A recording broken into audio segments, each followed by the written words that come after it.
A small brass padlock was snapped shut through the metal eyelets of a red gym bag. It sat perfectly still in the center of a white bathtub, surrounded by the clinical silence of a high-end London flat. Inside that bag was a man who had been missing for over a week, a mathematical genius who worked with the most sensitive secrets in the world. He was curled in a fetal position, naked and completely alone in the dark.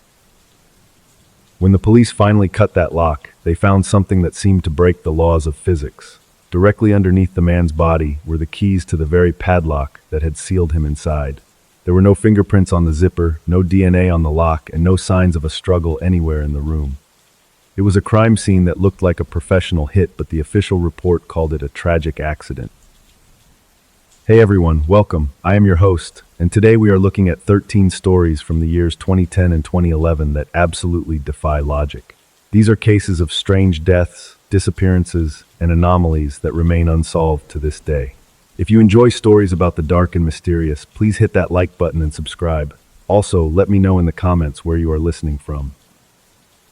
I usually say that if you see a red gym bag in a bathtub, you should probably just leave the apartment, but apparently the London police are much braver than I am.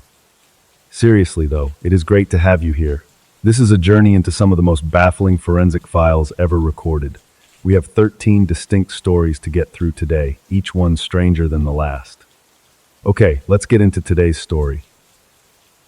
On the afternoon of August 15th, 2010, a 31-year-old man named Gareth Williams was walking through the crowded high-end aisles of Harrods in central London. He was carrying several bags of groceries from Waitrose, moving with the quiet, unassuming confidence of a man who knew exactly where he was going. Gareth was a Welsh mathematics prodigy, a genuine code-breaker who lived a very disciplined and solitary life in the city. He was the kind of person who belonged in the background, a man whose mind operated on a level that few people on the planet could truly understand. To the casual observer, he just looked like any other young professional navigating the busy streets of London. He was fit, a competitive cyclist who pushed his body to the limit, and he was known for being stunningly bright by his peers. But Gareth was carrying secrets that were far heavier than his groceries. At the time, Gareth was on secondment from the government communications headquarters to MI6, the British Foreign Intelligence Service. He was dealing with some of the most sensitive and high-stakes data in the entire United Kingdom. His job was to find the patterns in the noise to break the codes that threatened national security. He lived in a world of ciphers and shadows, where the smallest detail could mean the difference between safety and disaster. Gareth lived in a pristine flat in Pimlico, an area known for its quiet streets and expensive real estate. His apartment was a fortress of order. His designer clothes were hung up with mathematical precision, and his expensive shoes were lined up in perfect rows in the hallway. There was no clutter, no mess, and no sign of the chaos that usually defines a person's home. He lived a life of quiet, high-security isolation in the middle of a crowded city. That Sunday afternoon, Gareth simply went about his routine, preparing for the upcoming work week. He was seen on CCTV shopping at various stores, behaving completely normally. He wasn't looking over his shoulder, and he didn't seem distressed. He eventually returned to his flat, locked the front door, and disappeared from the public eye. For a man whose entire career was built on understanding patterns, his own life was about to become an unbreakable code. Monday morning arrived, and for the first time in his professional life, Gareth did not show up at his desk at MI6. Now you would think that an intelligence agency would notice immediately if one of their top code breakers went missing, but that isn't what happened. Because of the secretive nature of his work, his colleagues just assumed he was busy or working from home. Days turned into a week, and Gareth's family in Wales still hadn't heard from him. By the morning of August 23rd, the silence had become too heavy for his family to ignore. They contacted the police, and a pair of officers was sent to his Pimlico apartment for a routine welfare check. They met the landlord at the front of the building, and the three of them walked up the stairs to Gareth's door.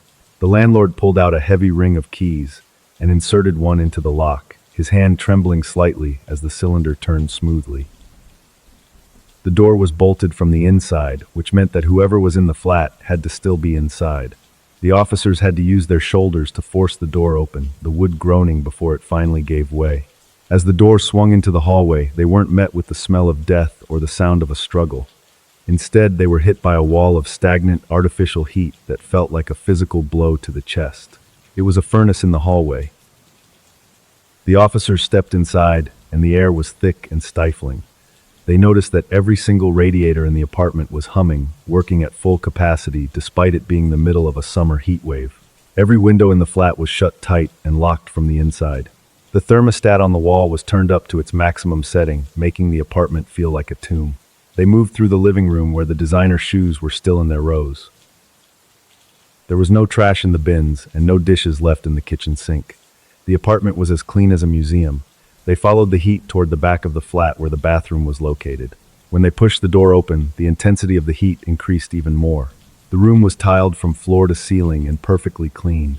But there, sitting right in the center of the white porcelain bathtub, was a bright red North Face hold-all gym bag. The bag was zipped completely shut, and a brass padlock was snapped through the eyelets of the zipper. The officers stood over the tub, the sound of their own breathing loud in the small tiled space. There were no stains on the bag and no signs of a struggle on the floor. But as they looked closer, they could see the unmistakable silhouette of a human being curled up tight inside the red fabric. It was a shape that didn't belong in a gym bag in a bathtub. One of the officers reached for a pair of heavy-duty shears to cut the lock. The brass loop snapped with a sharp metallic clang that echoed against the bathroom walls. He dropped the shears and slowly pulled the zipper back, revealing what was hidden in the dark. There, lying in a fetal position, was the body of Gareth Williams. He was naked, his skin pale, and he was in an advanced state of decomposition because of the extreme heat in the flat. The forensic team arrived shortly after and began the painstaking process of processing the scene. They carefully lifted Gareth's remains out of the bag, and that is when they found the detail that turned this case into a nightmare. Lying at the very bottom of the bag, directly underneath where Gareth's shoulder had been, was the small key to the brass padlock. Think about this for a second. If Gareth was alone, how did he lock that bag from the outside? Here is the thing. To zip a bag like that from the inside, you would have to reach out through a tiny gap, pull the zipper shut, and then somehow snap a padlock through the eyelets from the outside while your hands are trapped within the bag. It is a locked room mystery in the most literal sense. It is a puzzle that seemed to defy the basic laws of human anatomy. The police were looking at a scene that physically should not have been possible to create. The investigation immediately zoomed in on Gareth's work at MI6. People began to wonder if this was a professional hit carried out by a foreign intelligence service. It had all the hallmarks of a clean, high-level assassination. There were no fingerprints on the padlock or the zipper. There was no DNA from Gareth on the lock itself. In fact, there was no DNA from anyone else in the entire apartment. It was a forensic void, as if the room had been wiped. The theory of a foreign assassin seemed to gain traction because of Gareth's proximity to state secrets. He was a man who knew things that very few people on the planet were allowed to know, but the police couldn't find any evidence of forced entry. The windows were locked from the inside, and the front door had been bolted. There was no sign that anyone had been in the flat with him. It looked like Gareth had simply walked into the bathtub and vanished. To test the possibility of a tragic accident, the police brought in 2 professional escapologists. These were men who spent their lives studying locks and the limits of the human body. They were given the exact same model of the red North Face bag and asked to try and lock themselves inside it. They tried over 400 times. They were working in a cool, controlled environment, and they were experts at contorting their limbs into small, dark spaces. Not a single one of the escapologists was able to do it. They told the police that it was biologically and logically impossible for a person to zip that specific bag and then lock that specific padlock from the inside without leaving any DNA or requiring outside assistance. The physics just weren't there. If an expert could not do it while being fully conscious and focused, there was no way a man could have done it by himself in a sweltering apartment. So you are left with 2 conflicting theories that both seem impossible. Either an assassin entered a high-security apartment, killed a codebreaker, locked him in a bag, and then left without leaving a single trace or breaking a single lock. Or Gareth Williams performed a physical miracle that even professional escape artists couldn't replicate, all while he was potentially dying. Neither explanation makes sense, and yet one of them has to be the truth. Actually, this is where the story gets even more disturbing. In 2012, a coroner's inquest looked at every single piece of evidence and ruled that Gareth's death was likely a criminal act. They believed that a third party was almost certainly involved. But just 1 year later, the Metropolitan Police officially closed the case, stating that it was probably an accidental death. They suggested Gareth had a secret interest in bondage that had gone wrong. They based this theory on some of the history found on Gareth's computer, but his family and friends vehemently denied it. They described him as a modest, quiet man who was completely dedicated to his work and his fitness. They pointed out that there was no DNA of a partner or any evidence of a struggle in the flat. To them, the accidental death ruling felt like a convenient way for the government to close a case that involved their most sensitive data. There is also the matter of the heat. Why was it turned up to the maximum setting during a summer heat wave? Investigators believe that whoever killed Gareth knew exactly what they were doing. By cranking up the heat, they were accelerating the decomposition of the body and destroying the very forensic evidence that could have identified them. It was a cold, calculated move designed to turn a murder scene into a biological mess that was nearly impossible. Then there was Gareth's phone. When the police finally accessed it, they discovered that it had been factory reset just moments before he died. All of his messages, his contacts, and his search history had been wiped clean. This wasn't the behavior of a man who was preparing for a solo sex act. This was the behavior of a man who was trying to protect secrets, or perhaps a man who knew that someone was coming for him and he had run out of time to hide them. To this day, the death of Gareth Williams remains one of the most haunting and baffling cases in the history of British intelligence. It is a story about a man who lived his life in the shadows and died in a way that defied the laws of physics. His family continues to fight for the truth, but the official records remain unchanged. The man in the red bag is a ghost in the system, a reminder that some codes are meant to stay unbroken no matter the cost. The case leaves behind a chilling image of a silent, high-security home that offered no protection at all. It is a locked-room mystery that suggests the world we live in is much stranger and more dangerous than we ever want to admit. But while Gareth Williams was found inside a sealed bag in London, our next story takes us across the Atlantic to a luxury apartment in Mexico, where a 4-year-old girl would disappear from her own bed in a room full of people. In the Inner Lomas district of Mexico City, a girl named Paulette Farah would vanish on a Sunday night, leaving behind an empty bed and a confused family. The search would last for 9 days, involving specialized dogs and national media, all centered on a single bedroom that was guarded by high-tech security. But when the truth was finally revealed, it would challenge everything the investigators thought they knew about how a person can simply disappear. It was a mystery that turned a nation against a family and revealed a detail that was hiding in plain sight the entire time. The silence of the apartment was about to be broken by a discovery that was just as impossible as the red bag in the bathtub. It was a transition from a safe domestic space to a place of tragic, inexplicable loss. The girl in the gap was waiting to be found, and the world was about to realize how close she had been all along.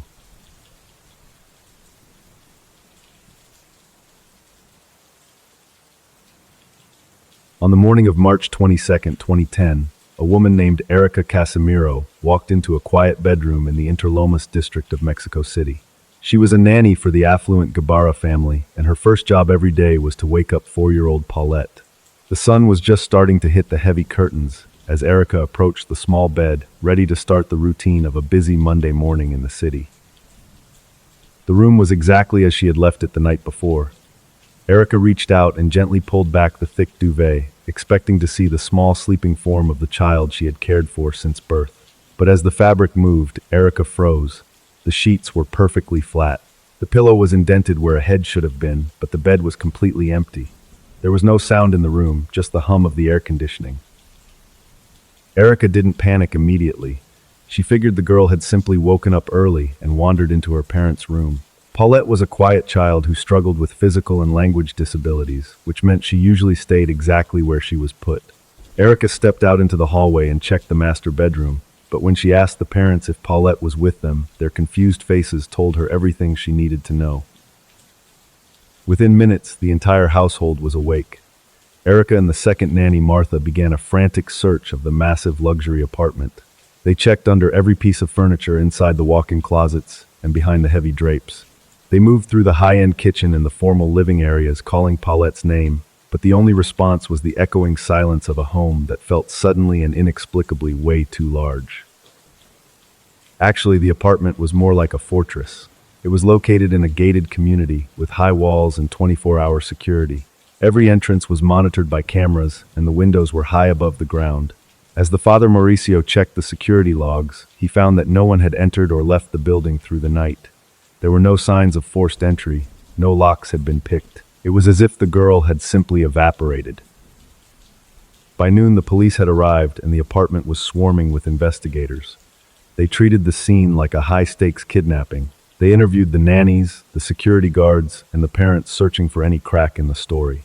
They went over the bedroom with a fine-tooth comb looking for fingerprints or a struggle, but they found nothing. The room was pristine. The girl's favorite toys were untouched and her small shoes were still by the door. The search quickly turned into a national media circus. Because the family was wealthy and well-connected, every news station in Mexico was broadcasting live from the street outside. The bedroom, where Paulette had last been seen, became a hub of activity. Forensics teams in white suits moved through the space, and specialized search dogs were brought in to sniff every corner. 2 different professional dogs were led through the bedroom on multiple occasions. These were highly trained animals that could detect a scent through concrete. They sniffed the bed, the carpet, and the closets. Each time they left the room without signaling. They didn't bark, they didn't sit, and they didn't show any interest in the furniture. This led the investigators to believe that Paulette was no longer in the apartment. They assumed she had been taken out of the building in a bag or a suitcase before the alarm was raised. As the days passed, the pressure on the family reached a breaking point. The mother, Lizette, began giving televised interviews from inside the apartment to keep the case in the public eye. In one of the most famous clips, she is sitting right on the edge of Paulette's bed, looking into the camera and pleading for her daughter's return.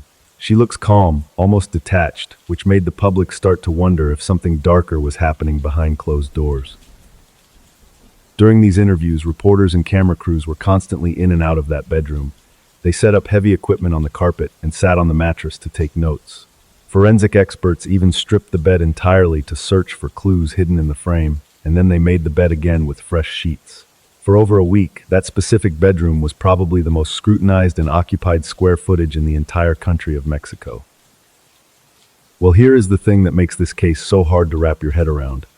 9 days had passed since Paulette vanished. The apartment had been searched at least 5 times by different teams of experts. The smell of the city heat and the stagnant air of the closed apartment had begun to change. A faint, sweet, and metallic odor began to drift through the hallway, and it was getting stronger every time the air conditioning cycled through the vents. On March 31st, the lead investigators decided to perform one final exhaustive sweep of the girl's bedroom. They were looking for any minute detail they might have missed in the first 5 searches.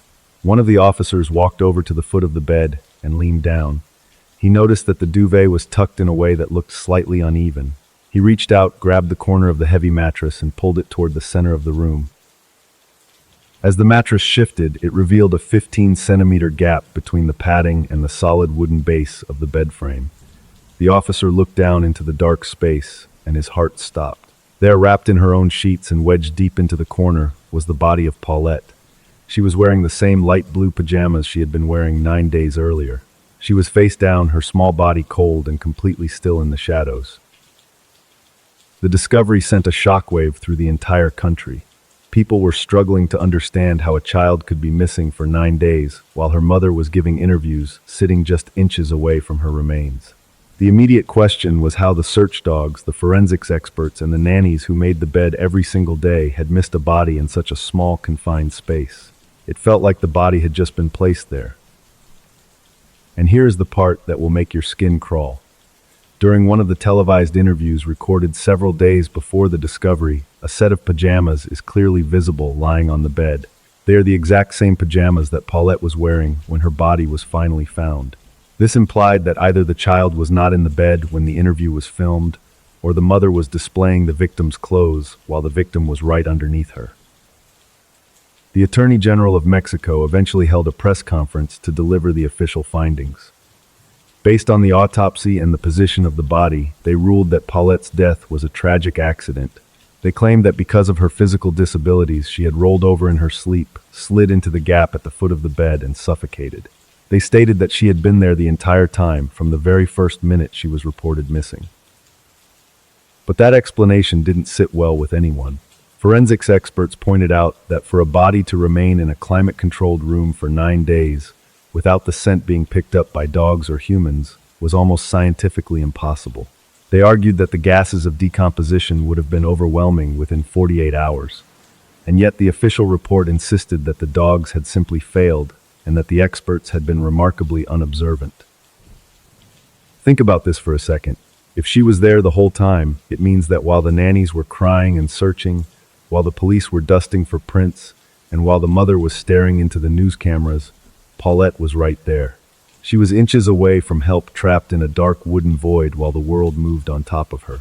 The sheer irony of a national search taking place in a room where the girl was already found is staggering. The public didn't buy the accident theory for a second. They believed the family's wealth and political connections had been used to buy a convenient ending to a messy scandal. There were rumors of a cover-up and theories that the body had been moved back into the room once the heat from the investigation became too much to handle. But without any physical evidence of a third party, the case was officially closed, leaving the truth in the shadows. The Paulette case remains a symbol of a mystery that defies the laws of physics and common sense.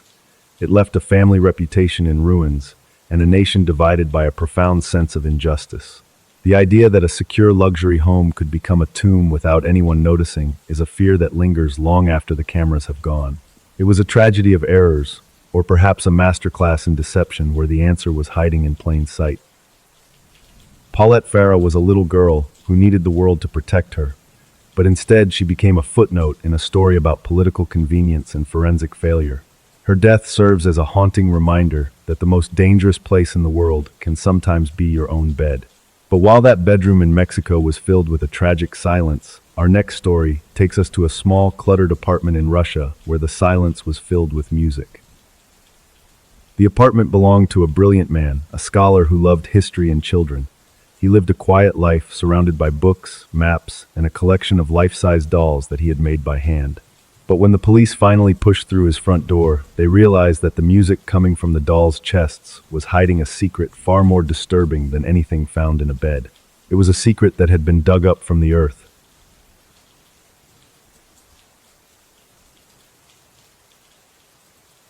On a freezing afternoon in November of 2011, a 45-year-old man named Anatoly Moskvin was walking through the snow-dusted streets of Nizhny Novgorod, Russia. He was carrying a worn leather briefcase and moving with the slow, deliberate pace of someone who spent more time in the past than the present. He was heading back to his small apartment after a long day of research at one of the city's many historic cemeteries. Anatoly was not a typical man you would find wandering among the headstones. He was a highly respected academic, a historian, and a linguist who reportedly spoke 13 different languages.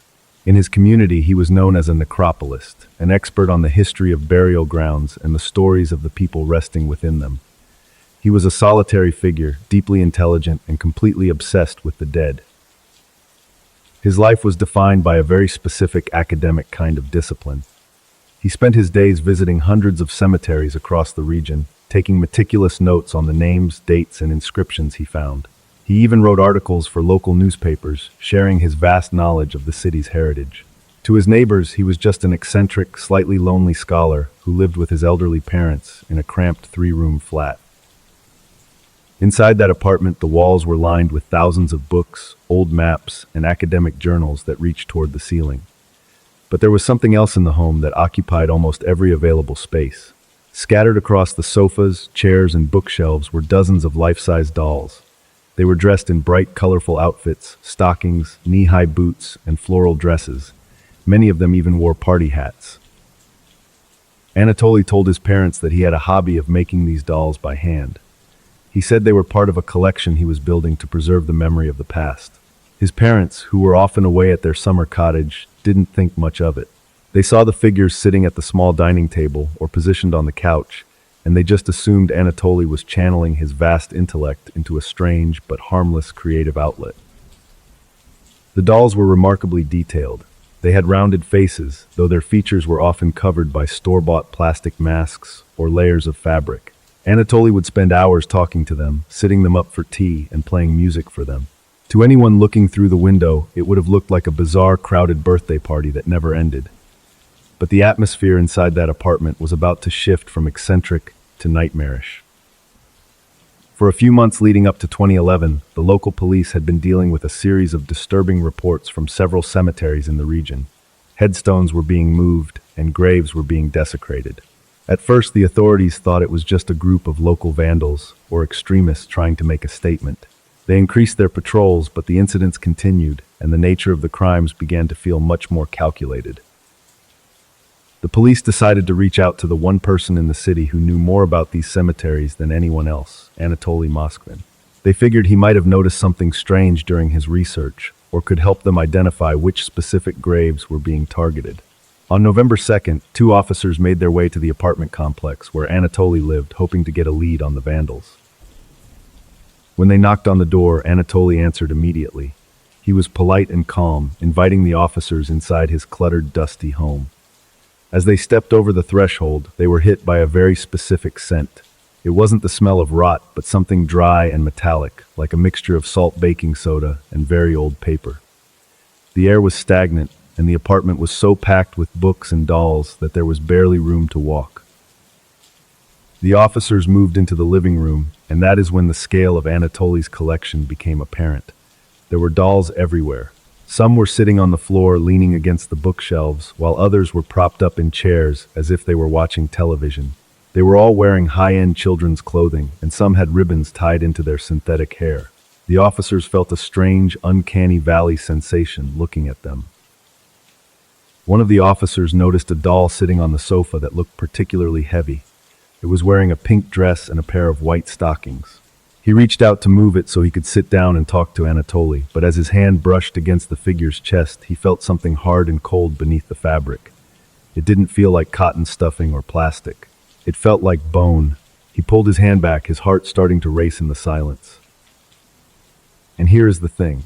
As the officer pulled his hand away, he accidentally nudged a small mechanism hidden inside the doll's ribcage. Suddenly, a tiny music box began to play. The tinny, rhythmic sound of a nursery rhyme filled the cramped apartment, echoing off the thousands of books.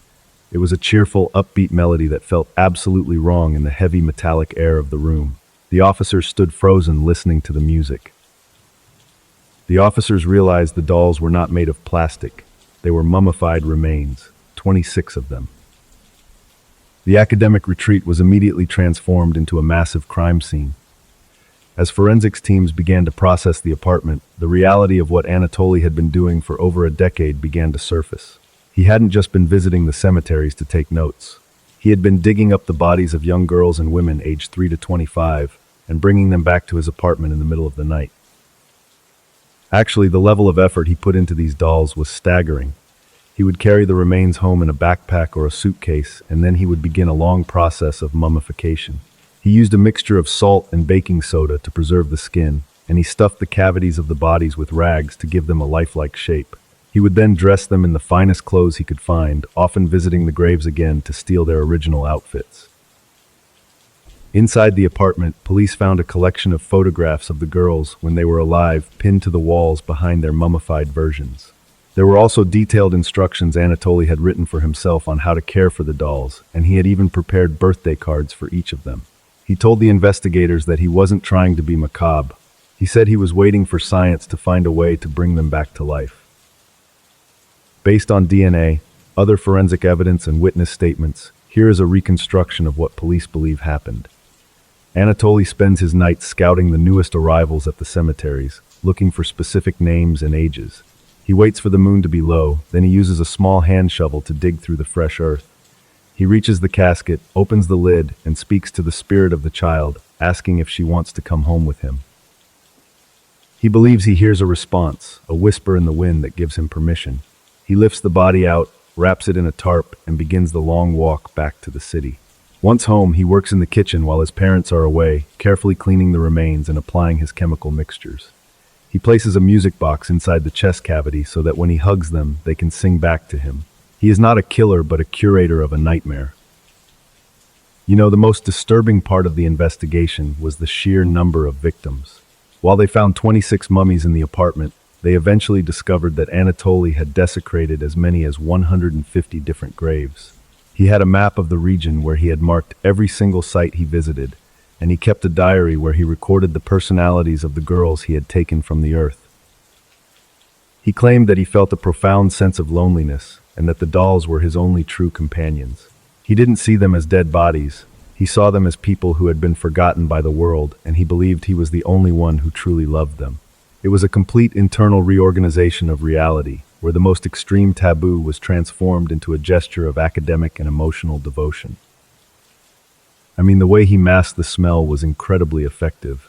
By using the salt and baking soda and keeping the apartment dry and cluttered, he managed to live with 26 decomposing bodies for years without his own parents ever realizing what was happening. They told the police they thought the figures were just large dolls and that they never questioned why Anatoly spent so much time alone in his room with the music playing. In 2012, Anatoly Moskvin was diagnosed with paranoid schizophrenia. The court ruled that he was not fit to stand trial for the desecration of the graves and the bodies. Instead of being sent to a prison, he was committed to a high-security psychiatric hospital. He has remained there ever since, often giving interviews where he expresses no remorse, only a lingering sadness that his children were taken away from him and buried again. The families of the girls had to endure the secondary trauma of reburying their children, knowing that their rest had been interrupted by a man who treated their remains like toys. It left the community with a deep, lingering sense of violation. The graves are now monitored more closely, but the image of that crowded musical apartment remains a permanent scar on the history of the city. It was a house where the dead were forced to play. Anatoly Moskvin was a man who spoke 13 languages, but he chose to listen to the silence of the grave. His story is a chilling look at how a brilliant mind can warp the world into something unrecognizable and terrifying. He didn't need a weapon to create a nightmare. He just needed a shovel, some salt, and a tinny music box. He left behind a collection of shells and a mystery of how much a human mind can endure before it breaks. The case of the doll maker is a reminder that sometimes the most monstrous things are happening right next door, hidden behind a wall of books and a polite academic smile. It was a domestic horror that relied on the mundane, the quiet, and the overlooked. But while Anatoly was surrounding himself with the silent dead in Russia, our next story takes us to the high-rise luxury of Melbourne, where a woman was about to enter a different kind of void. She was walking through a sterile, brightly lit hallway on the 12th floor. There were no dolls here, and no music boxes. There was only a narrow stainless steel door set into the wall, a garbage chute that was never meant for a human being. But within minutes, she would vanish into that hole, beginning a descent that was physically impossible. It was a fall that would leave the police scratching their heads and a family searching for an answer in the trash. On the evening of December 2nd, 2010, a 24-year-old woman named Phoebe Hanjuk stepped through the front entrance of the Balencia Apartments in Melbourne, Australia. The Balencia is one of those luxury high-rises where everything is made of glass and polished stone, a place designed to feel like a fortress of modern success. Phoebe was carrying her keys and moving toward the elevators, but she didn't look like someone who had just come from a productive day at work. Phoebe was a creative soul, an artist and a dog walker who was known for being incredibly beautiful and vibrant. But she was also someone who was struggling with a lot of internal weight. That evening, as the elevator doors slid shut, the CCTV cameras caught her looking distressed and noticeably intoxicated. She was heading up to the 12th floor apartment she shared with her boyfriend, a high-profile concert promoter who moved in the most elite social circles of the city. The hallway on the 12th floor was long, silent, and brightly lit by recessed ceiling lights that reflected off the carpeted floor. It was the kind of space that felt sterile, almost like a hospital wing, but with much more expensive wallpaper. Phoebe stepped out of the elevator at around 6 o'clock and she walked toward her front door. But here is the thing. Between the elevator and her apartment, there was a blind spot in the building's security camera coverage. Phoebe never made it inside her apartment. For the next hour, the 12th floor remained perfectly still. There were no sounds of shouting, no slamming doors, and no one else was seen entering or leaving that specific hallway. It was a vacuum of activity in the middle of a crowded residential building. But while the hallway was quiet, something truly horrific was happening just behind the drywall, inside a space that was never meant for a human being. You see, in every hallway of the Balencia, there is a small stainless steel door set into the wall. It is a garbage chute, a narrow opening that measures only 40 centimeters by 22 centimeters. It's designed for small bags of kitchen waste to be dropped down into the basement compactor. At around 7 o'clock that evening, someone noticed that the small metal hatch on the 12th floor was hanging slightly ajar, as if something had just been pushed through it. The opening of that chute is about the size of a standard piece of computer paper. It is tiny. For a woman like Phoebe, who stood 5 feet 9 inches tall, getting into that hole would have required an act of extreme physical contortion. She would have had to lift herself up, turn around, and slide in feet first, while navigating the sharp metal edges of the frame. And remember, her blood alcohol level at this moment was 0.16, which is over 3 times the legal limit. Actually, the toxicology report would later show that she also had a high dose of Stilnox in her system, which is a powerful sleeping aid known to cause bizarre episodes of sleepwalking. To imagine a person in that state performing a feat of gymnastics to enter a vertical metal tunnel is almost impossible. But at 7:15 that night, 12 stories below the hallway, the automated sensors in the basement trash compactor were triggered by a heavy weight falling into the bin. The concierge of the building was working his normal shift in the lobby when he heard a strange sound coming from the basement area. He made his way down to the bin room, a cold and gritty space that smelled of industrial cleaning fluid and rotting waste. As he opened the heavy door, he saw a single shoe lying on the concrete floor near the base of the large metal compactor. He stepped closer, thinking a resident had accidentally dropped something valuable down the chute. But as he looked into the bin, he realized he wasn't looking at trash. He was looking at Phoebe. She was curled in the dark of the bin, her body broken by the 12-story fall. But here is the most heartbreaking part of the story. Phoebe hadn't died on impact. She had survived the fall down the metal tube.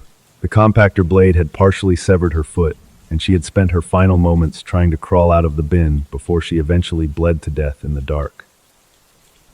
The police arrived and immediately began to look at the mechanics of how she ended up there. They found faint blood smears on the inside of the stainless steel chute on the 12th floor, which confirmed she had entered from that level. There were no fingerprints on the handle of the chute door, and there was no evidence of a struggle in the hallway. It looked like a locked room mystery, where the victim had simply chosen a path that defied all logic and physical comfort. And here is where the story gets really weird. To understand if a human could even do this, a private investigator later hired a professional gymnast who was the exact same height and weight as Phoebe. The gymnast was sober-focused and athletic. She was asked to try and get into the chute feet first. It took her several minutes of intense struggling, and she told the investigators that it was one of the most difficult and painful things she had ever tried to do. Think about this. If a professional athlete struggled to fit into that hole while being completely sober, how did a woman who was severely intoxicated manage to do it without leaving a single fingerprint on the frame? The physics of the descent suggest that she would have had to use her hands to guide herself in, yet the metal was clean. It led many to believe that she didn't go into that chute voluntarily or that she was unconscious when she was placed there. The investigation eventually turned toward her boyfriend, who was the last person known to be in the building. But he had a solid alibi for the time of the fall, and there was no physical evidence linking him to the hallway during those crucial minutes. The case became a polarized debate in Australia. Some believed it was a freak accident caused by a drug-induced delirium, while others were convinced it was a perfect murder committed in a blind spot. Well, here's the thing about the official ruling. In 2014, the coroner's court determined that Phoebe's death was an accident. They believed she had entered the chute herself while in a state of parasomnia caused by the mixture of alcohol and sleeping pills. They argued that her mind was in a dream state, and she simply didn't realize the danger of the narrow metal opening. To the court, it was a tragic one-in-a-million sequence of events. But Phoebe's family has never accepted that version of the truth. They point to the missing fingerprints and the sheer physical difficulty of the act as proof that the official story is a fantasy. They believe the investigation was flawed from the beginning because the building was home to many influential people. To them, Phoebe didn't just fall. She was a victim of a luxury environment that was more interested in its reputation than in finding out what really happened. There is a lingering, disturbing detail about the descent itself. Forensics found that Phoebe had tried to use her fingernails to slow her fall as she slid down the 12 stories of metal pipe. There were scratch marks on the interior. This means that at some point during that dark vertical slide, she realized exactly where she was and what was happening. She was awake and terrified as she plunged toward the basement, but there was no way to stop the momentum. To this day, the Balancé apartment building stands as a silent monument to a mystery that has never been fully solved. The residents still walk past those small stainless steel doors every day, likely avoiding looking at the handle. It is a story that forces you to think about the liminal spaces of our lives, the hallways and utility rooms we ignore, until they become the setting for something unspeakable. Phoebe Handzuk was a woman who disappeared into the walls. She left behind a family that is still haunted by the image of her waking up at the bottom of a trash bin, mortally wounded and alone in a room where no one could hear her. It is a case that remains a battle between forensic theory and the cold reality of human physics. Sometimes the most high-tech and secure environments can hide the most primitive and brutal ends. The chute remains a void, a narrow path that took a life and left only questions behind. The garbage chute mystery is a reminder that we are never as safe as we think, even in a 12th floor fortress of glass. It is a story of a descent into the dark that was never supposed to be possible. But while Phoebe was sliding toward the basement in Melbourne, our next story takes us to the chilly night air of a park in Bogota, Colombia. There, a man was also running toward a void, but he wasn't looking for a chute. He was wearing a red devil costume for a Halloween party, laughing with his friends in the middle of a crowd.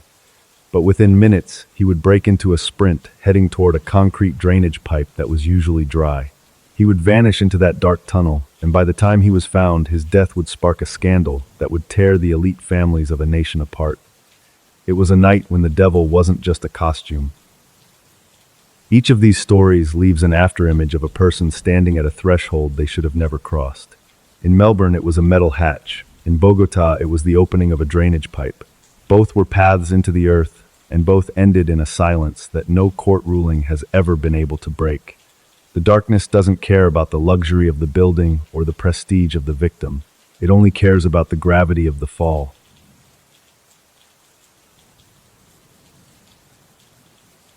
On the early morning of October 31st, 2010, a 20-year-old student named Luis Andres Colmenares stepped out of a loud, crowded nightclub in the high-end district of Bogota, Colombia.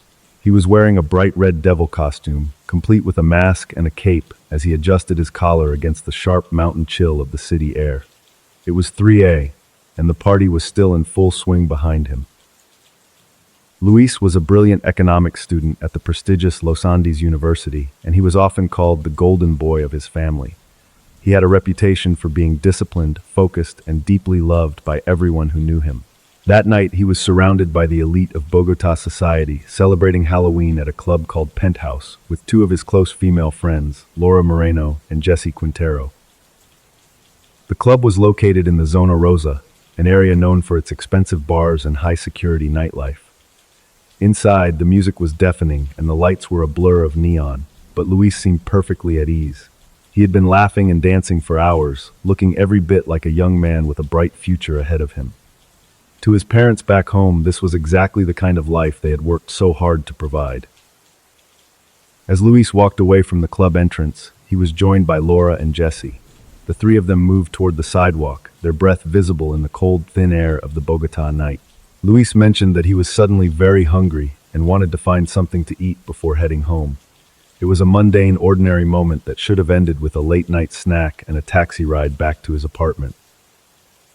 But as they reached the edge of the sidewalk, something in Luis seemed to shift. He didn't look for a food stand or hail a cab. Instead, he suddenly broke into a full sprint. He began running down the street, his red cape fluttering behind him like a flame in the dark. Laura and Jessie shouted for him to stop, and they began to chase him, their heels clicking against the pavement as they tried to keep up with his pace. Luis ran with a strange, desperate intensity, as if he were racing against something no one else could see. He headed straight for Viri Park, a long, narrow strip of green that sits in the middle of the city. The park is bisected by a concrete drainage canal, which is usually dry or filled with only a few inches of freezing water. He didn't slow down as he reached the grassy bank, and he didn't look back. According to Laura's later account, Luis didn't stop until he reached the edge of the concrete canal. She claimed she saw him leap into the darkness, disappearing over the edge of the drop-off. She and Jessie reached the spot moments later, peering down into the shadows of the drainage pipe, but they couldn't see any sign of the Red Devil costume. The park was silent, and the water below was still and dark. Panicked, the two women called for help, and within 20 minutes, the silence of the park was broken by the arrival of a search and rescue team. 1 hour later, at approximately 4 a.m., a lead firefighter climbed down into the concrete canal with a high-powered flashlight. He waded into the shallow, murky water, his boots echoing against the cold walls as he began to move through the drainage tunnel. The firefighter moved slowly, sweeping his light back and forth across the concrete. The water was only about 20 centimeters deep, and the tunnel was narrow enough that nothing should have been able to hide. He searched the exact spot where Laura claimed Luis had jumped, and then he moved several hundred meters down the pipe, checking every corner and every shadow. He found a few pieces of trash, but no person. After nearly an hour of searching, the firefighter climbed back out of the canal and spoke to the police officers waiting on the bank. He told them that the pipe was empty. He was certain that if a body had been in that water, he would have found it. The police assumed that Luis had simply climbed out on the other side and wandered off in a state of intoxication. The search was called off, and the park went silent again. For the next 18 hours, Luis's family was in a state of total agony. They knew Luis wasn't the type to just disappear or skip a family event. His mother Oneida felt a deep maternal dread that told her something was terribly wrong. She didn't believe the police theory that he had just run off. She convinced the authorities to return to the park for a second search, refusing to leave until they checked the canal one more time. At 9 p.m. on November 1st, a second search team descended into the same drainage canal. This time they decided to go further into the darkness of the tunnel than the first team had. They waded through the freezing water, their flashlights cutting through the damp, heavy air.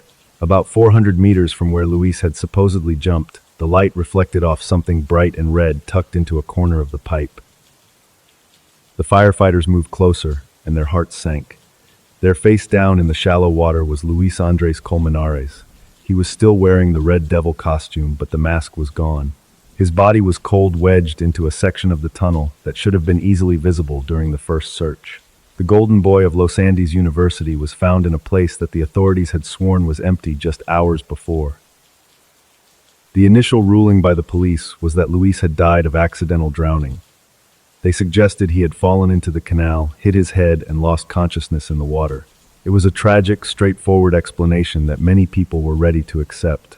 But when Luis's family saw his body at the funeral home, they noticed things that didn't fit the story of a simple fall. There were deep gashes on his forehead. Luis's father, a man who understood the value of hard evidence, hired an independent forensic expert to perform a second autopsy. When the results came back, the entire nation of Colombia was forced to reorganize everything they thought they knew about that Halloween night. The expert found that Luis didn't just have one head injury. He had 7 distinct fractures in his skull, located on multiple sides of his head. I mean, think about this for a second. If you fall into a concrete pipe, you might hit your head once or twice. But 7 fractures forensics testified that these injuries were inconsistent with a fall into shallow water. They looked like the result of a brutal beating with a blunt object, perhaps a bottle or a heavy tool. It suggested that Luis hadn't accidentally drowned. It suggested that he had been murdered before he ever hit the water. This revelation turned the Colmenares case into the most high-profile legal battle in Colombian history. The investigation shifted toward Laura Moreno and Jessie Quintero, the 2 girls who were the last people to see him alive. The public began to speculate about a love triangle and the involvement of other wealthy students from the university. It became a story about the untouchable elite and a family's desperate search for justice. During the trial, a man came forward claiming to be an eyewitness to the murder. He said he saw a group of men in a dark truck beat Luis in the park while the 2 girls watched. For a moment, it seemed like the case was solved. But here is where it gets weird. The witness was eventually exposed as a fraud who had been paid to lie. This false witness nearly destroyed the prosecution's case and added a layer of corruption to the mystery. Based on DNA, forensic evidence, and witness statements, here is a reconstruction of what police believe happened. Luis leaves the club in a state of high tension, perhaps following an argument no one heard. He runs into the park to escape a confrontation, but he is intercepted by a vehicle near the canal. He is struck multiple times with a blunt object, leaving 7 distinct fractures in his skull. He is then placed into the water. He is unconscious, but he is still breathing when his face touches the shallow, freezing stream of the drainage pipe. He doesn't have the strength to lift his head, and he slowly drowns in just a few inches of water while the park remains silent above him. The killers wait for the first search team to leave, or perhaps they hide him so well that the first firefighter in his haste simply misses the red fabric in the shadows. Actually, the legal outcome of this case is still a source of massive controversy. After years of trials and appeals, Laura and Jesse were eventually acquitted of all charges due to a lack of direct evidence. The judge ruled that while Luis's death was undoubtedly violent and suspicious, the prosecution had failed to prove beyond a reasonable doubt that the girls were responsible. To this day, no one has been convicted of his murder. You know, the most haunting detail of the entire case is the devil costume itself. It was a symbol of a night of celebration that turned into a ritual of violence. The image of that bright red cape lying in a dark concrete tunnel has become an icon of the struggle for truth in Colombia. Luis's mother still visits the park every year on Halloween, placing flowers near the entrance of the pipe where her son was found. I mean, the way the body was missed during that first search remains the biggest anomaly. Professional firefighters are trained to be meticulous, especially in a confined space like a drainage tunnel. For them to spend 20 minutes in that spot and see nothing only for the body to appear later suggests a level of deception that goes beyond a simple accident. It implies that the park wasn't as empty as it seemed that night. The case left the elite society of Bogotá fractured. It exposed the deep tensions between the wealthy families and the justice system, and it left a beautiful young man's death without a clear why. Luis Colmenares was a student who did everything right, but he ended up as a ghost in a concrete pipe. The water in Viri Park is usually dry now, but the mystery of what happened in those tunnels continues to flow through the city. The drainage pipe mystery is a reminder that the truth can be buried in plain sight, even in the middle of a crowded city park. It is a story of a golden boy whose life was cut short by a violence that no one is willing to name. Luis left behind a family that is still searching for an answer in the silence of the night. Sometimes the most terrifying thing about a mystery is not the crime itself, but the wall of silence that follows. His story is a chilling look at how a night of fun can transform into a nightmare of legal limbo and forensic contradictions. He didn't deserve to end up in the dark, and his family didn't deserve a decade of unanswered questions. He remains the Red Devil of Viri Park, a figure of a tragedy that a nation refuses to forget. But while Luis was found in a pipe in Bogotá, our next story takes us to a ranch in Brazil. There, another young person was about to enter a compound that felt like a fortress. She wasn't wearing a costume and she wasn't looking for a party. She was a mother looking for support for her son, walking into a meeting with a national hero who was hiding a darkness that would rival any devil. The air there was humid and thick with the sound of barking dogs, and by morning, the hero's secret would be written in blood.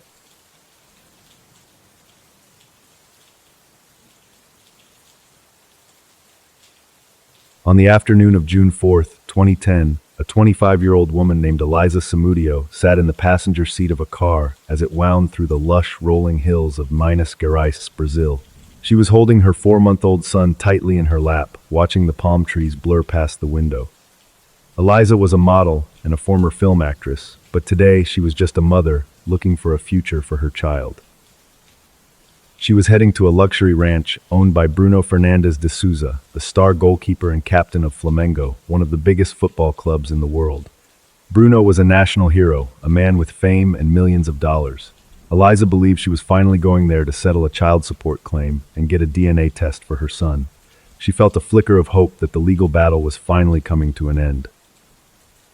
The car moved along the dusty roads, kicking up red earth that settled on the windows. Eliza looked down at her son, who was sleeping peacefully despite the humidity of the Brazilian afternoon. She had spent months in hiding, fearing for her safety, after a previous encounter with Bruno had turned violent. But the promise of financial security and a father for her child had finally convinced her to step out of the shadows.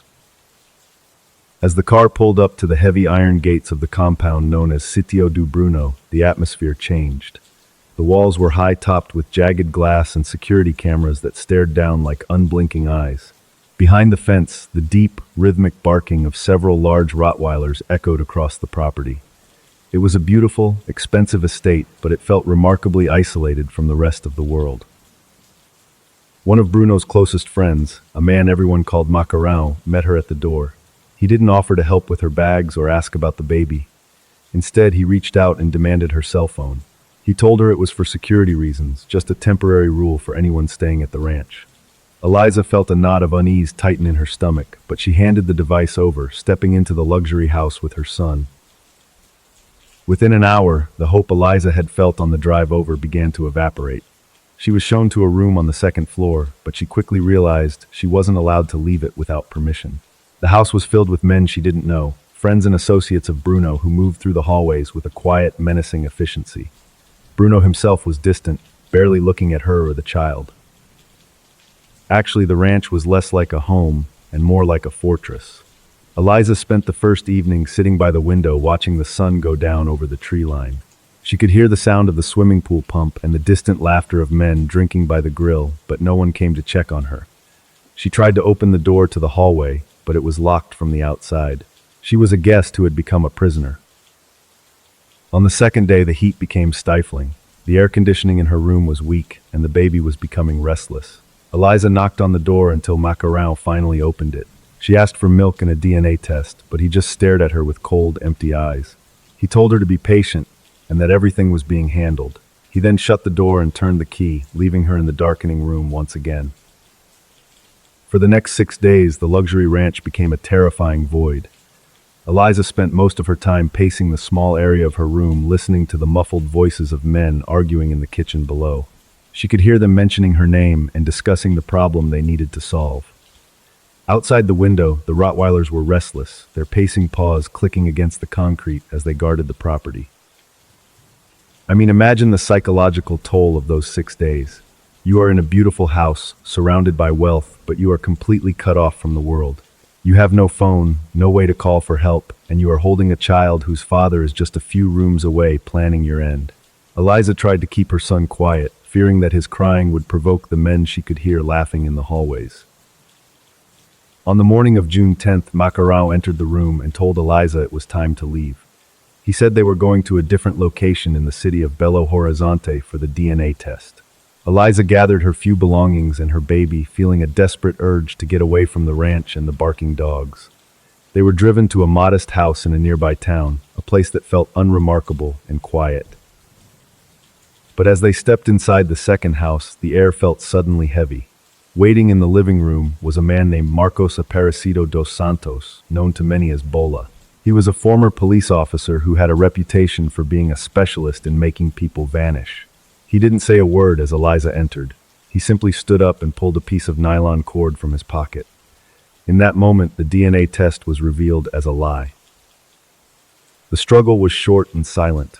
While her infant son was in the next room, Eliza was strangled with a precision that only a professional could manage. By the time the sun began to set over the town, she was gone. The men worked quickly, moving with the practiced ease of people who had done this before. They didn't leave a single drop of blood or a stray hair on the floor. They were clearing a path for a hero.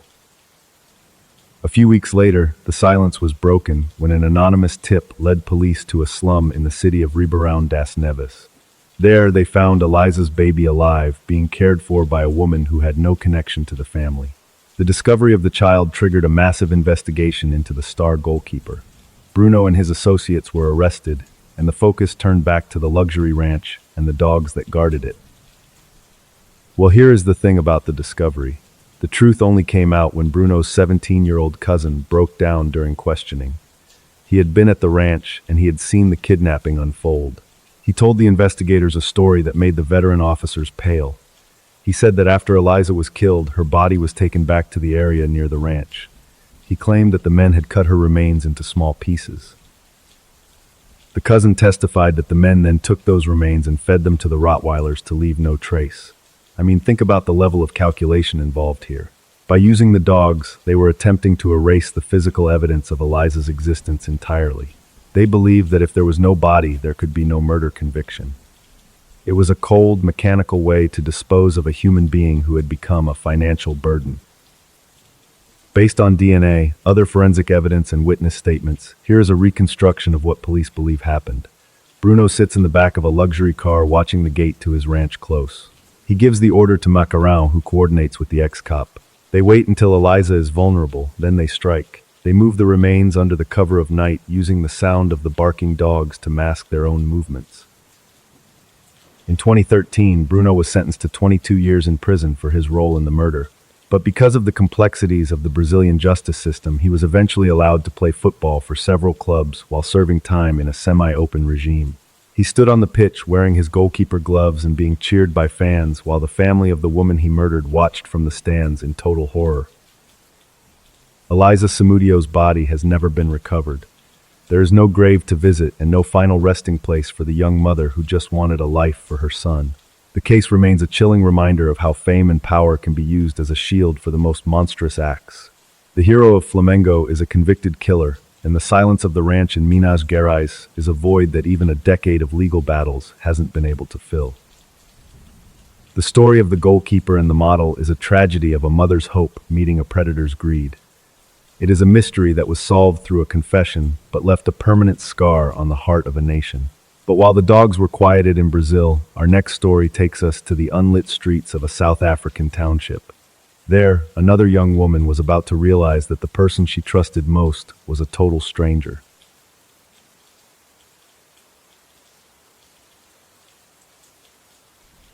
On the evening of November 13, 2010, a 28-year-old woman named Annie Dewani sat in the back of a luxury taxi watching the lights of Cape Town, South Africa twinkle through the window. She was on her dream honeymoon, dressed in a vibrant outfit that matched her radiant smile. Sitting next to her was her new husband, Shrien, a businessman who seemed just as happy as she was in the dim glow of the cabin. Annie was a Swedish-born engineer, a woman of grace and intelligence, who had spent months planning this perfect getaway. They had just finished an exquisite seafood dinner at a high-end restaurant in the Strand area, and the air was filled with the lingering scent of salt and expensive wine. Everything about the night felt like the start of a long, beautiful life together, anchored in wealth and comfort and a sense of absolute safety. The couple was staying at one of the city's most prestigious hotels, a place where the concierge knew your name and the sheets felt like silk. Annie adjusted her jewelry, a collection of gold and diamonds that glowed softly in the cabin. She felt safe tucked away in the air-conditioned bubble of the car while the city hummed with activity outside. It was the peak of their celebration, a moment when the future looked bright and infinite. As the car moved along the coastal roads, Annie leaned her head on Shrien's shoulder, watching the dark waves of the Atlantic crash against the shore. She was the kind of person who found beauty in every detail, from the way the moonlight hit the water to the rhythmic hum of the taxi's engine. She was deeply in love and hopeful, believing that every decision they had made had led them to this perfect, secluded moment of peace in a foreign land. The taxi driver was a man named Zola Tongo. He had been their primary driver for the duration of the trip, a polite and helpful man who always had a recommendation for a new spot to visit. Shrien had requested that Zola take them on a detour through a different part of the city. He wanted Annie to see the real Cape Town, the vibrant nightlife of the townships that tourists rarely visited. Annie agreed, curious to see the heart of the culture. About 15 minutes later, the bright, well-lit boulevards of the city center began to fade away. The luxury shops and glass buildings were replaced by rows of small concrete houses and unlit dirt roads. They were entering the Gugulethu township, an area that felt starkly different from the glitzy restaurants they had just left. The air outside was cooler now, and the streetlights were fewer and further between, casting long dancing shadows across the road. Annie looked out the window, her brow furrowing slightly as the smooth pavement turned into a series of jarring bumps. The vibrant nightlife Shrien had mentioned wasn't visible here. Instead, there were only small groups of people standing on dark corners, their faces obscured by the gloom. The luxury bubble of the car felt increasingly thin as they moved deeper into the labyrinthine streets of the township, far from the familiar paths of the tourist maps. The first off-note happened when Zola suddenly slowed the car to a crawl. He wasn't looking at a GPS or a street sign. He was looking in his rearview mirror, his eyes darting back and forth. The rhythmic hum of the engine was replaced by a low, uneasy vibration as the car idled in the middle of a particularly dark intersection. Annie reached out and gripped Shrien's hand, her fingers tightening as the silence of the township began to feel heavy. Before anyone could say a word, two armed men stepped out from behind a pile of discarded tires. They moved with a terrifying practiced speed, converging on the taxi before Zola could even put the car in reverse. One man pointed a pistol through the driver's side window, while the other hammered on the glass near Annie's head. The sound of the metal hitting the window was like a gunshot shattering the peaceful silence of the honeymoon night. The hinge of the story turned in a heartbeat. The doors were ripped open, and the cold night air rushed into the car, carrying the smell of exhaust and dust. The hijackers shouted commands in a language Annie didn't understand, their voices harsh and jagged. They forced Zola out of the driver's seat, leaving him standing on the dark road as they climbed into the front. The car lurched forward, tires spinning on the dirt as they sped deeper into the maze. Annie was frozen in the back seat, her mind racing to make sense of the sudden violence. She looked at Shriyan, who was also paralyzed by fear, his face pale in the flickering light of the passing street lamps. The hijackers didn't ask for their wallets or their jewelry. They just drove weaving through the unlit streets with a frantic energy that made the car fishtail. Every turn felt like they were moving further away from the world Annie knew and trusted. The escalation continued as the men began to argue with each other. The driver was focused on the road while the man in the passenger seat kept turning around, waving his gun at the couple. He looked frantic and disorganized, which was somehow more frightening than if he had been calm.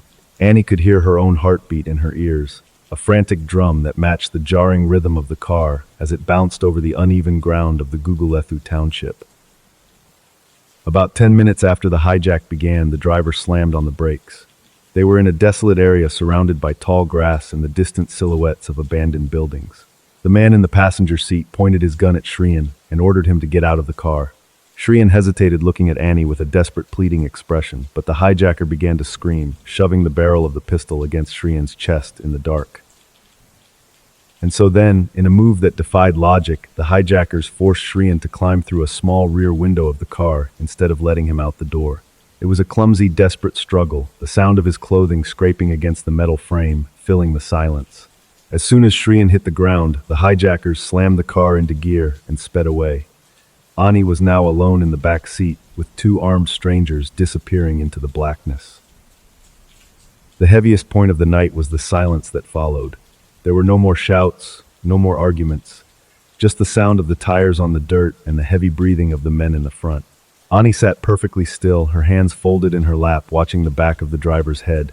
She didn't scream and she didn't try to open the door. She just waited, trapped in a moving tomb of yellow metal as the township swallowed her whole. A few hours later, as the sun began to peek over the horizon, a police patrol car spotted a bright yellow taxi abandoned on the side of a dirt road. It was parked in a desolate stretch of the township, far from any residential area. The engine was cold and the windows were covered in a thin layer of morning dew. The officers approached the vehicle with their weapons drawn, the silence of the morning feeling sharp and metallic against the damp air. The aftermath appeared in the back seat. Annie was lying on the floorboards, her vibrant outfit stained and her jewelry still untouched. She had been killed by a single precision gunshot wound to the neck. The luxury watch was still on her wrist, and her diamond rings were still on her fingers. This was not a robbery gone wrong. This was an execution. The dream honeymoon had ended in a pool of blood on a dirt road in a place she never should have been. The investigation began immediately, but something about the story didn't sit right with the local detectives. They looked at the survival of the driver and the husband. In most South African taxijackings, the witnesses are the first to be eliminated or the car is taken and stripped for parts. But here the car was left behind, and the two men who could identify the killers had been released completely unharmed. It was a statistical anomaly that felt like a clue. The mechanism of deception was revealed through the taxi driver Zola Tongo. Under heavy questioning, he didn't maintain the story of a random hijacking. He broke down and confessed to the police that the entire event had been staged. He claimed that Shriyan Dewani had approached him days earlier, offering him a large sum of money to organize a hit on his own wife. The real Cape Town detour had been a planned route to an execution site. But here is the thing. Shriyan Dewani vehemently denied every part of the driver's story. He claimed he was a victim of a corrupt system and that the driver was lying to save his own life. The case became a global scandal, splitting public opinion between those who saw Shriyan as a grieving husband and those who saw him as a cold-blooded killer. The investigation turned to the CCTV footage of the hotel where the couple had been staying in the days before. The footage showed Prongum Zola Tongo in a dark corridor tucked away from the main lobby. They were seen talking for several minutes, and at one point a bundle of cash appeared to change hands. It was a brief, grainy interaction, but it looked like a business deal being finalized in the shadows. Based on DNA, other forensic evidence, and witness statements, here is a reconstruction of what police believe happened during that dark night. Shriyan sits in the back of the taxi, knowing that every turn Zola takes is bringing them closer to the ambush. He watches Annie smile, knowing that her life is being measured in minutes. He allows the hijackers to enter the car, pretending to be a victim, while the men he hired take control. He climbs through the window as planned, leaving Annie behind to face the gunman. He stands in the dark, listening for the single shot that will make him a widower. Actually, the case took a bizarre turn when the South African authorities discovered Shrien had been living a secret double life in London. They found evidence that he had been frequenting specialized clubs and searching for ways to exit his marriage without the shame of a divorce. To the prosecution, this was the motive. He wanted to be free of the expectations of his family, and he chose a violent path to achieve that freedom in a foreign country. In 2014, after a long and grueling legal battle, Shrien Dewani was extradited to South Africa to stand trial for murder. The world watched as the driver and the hitmen took the stand detailing the plot to kill Annie. But as the trial progressed, the prosecution's case began to crumble. The witnesses were criminals with their own agendas, and their testimonies were often contradictory and inconsistent. The proof was starting to feel like a theory. The judge eventually ruled that the evidence provided by the criminals was unreliable and fell far below the standard required for a conviction. Shrien Dewani was acquitted of all charges and allowed to return to the United Kingdom. He walked out of the court a free man, while Annie's family stood on the steps in total silence, their faces etched with a grief that had no legal resolution. The justice system had provided a verdict, but not an answer. The final shockwave is that Annie's death remains a source of massive controversy and pain. Her family believes that the truth was buried by a legal technicality, and they continue to mourn a daughter whose life was cut short for a reason they may never fully understand. Annie was a woman who believed in a fairy tale, and she ended up in a noir thriller where the villain was never caught. The yellow taxi is gone, but the mystery of that night remains. Annie Dewani was a vibrant, brilliant woman who was killed on her honeymoon, and the tragedy of her story is that the why is still a void. It is a reminder that the people we think we know can sometimes be the most dangerous strangers of all. She left behind a world that is still searching for the truth in the unlit streets of the Gugulethu township. Sometimes the most terrifying monsters don't wear masks. They wear wedding rings and designer suits. The case of the honeymoon execution is a haunting look at how a dream can be transformed into a calculated nightmare of betrayal and violence. It is a story that defies a simple ending, leaving behind a family in tears and a public in doubt. But while the court in Cape Town was silent, our next story takes us to the aristocratic mansions of Nantes, France. There, another family was about to realize that the patriarch of the house was hiding a ghost. The father was a respected businessman, a man of faith who seemed dedicated to his wife and children. He told them they were moving to America for a secret government job, and he even wrote letters to their relatives explaining the transition. But within days, the shutters of the mansion would be closed, and the silence of the garden would hide a secret buried under the terrace. It was a disappearance that would haunt France for over a decade. The mansion stood perfectly still with the welcome mat straight and the lights out. There were no signs of a struggle, and no neighbors heard a sound. But as the police began to dig into the cool, damp earth of the backyard, they would realize that the witness protection story was just a mask for something far more permanent. It was a case of a man who decided to erase his entire life, one person at a time, before evaporating into thin air.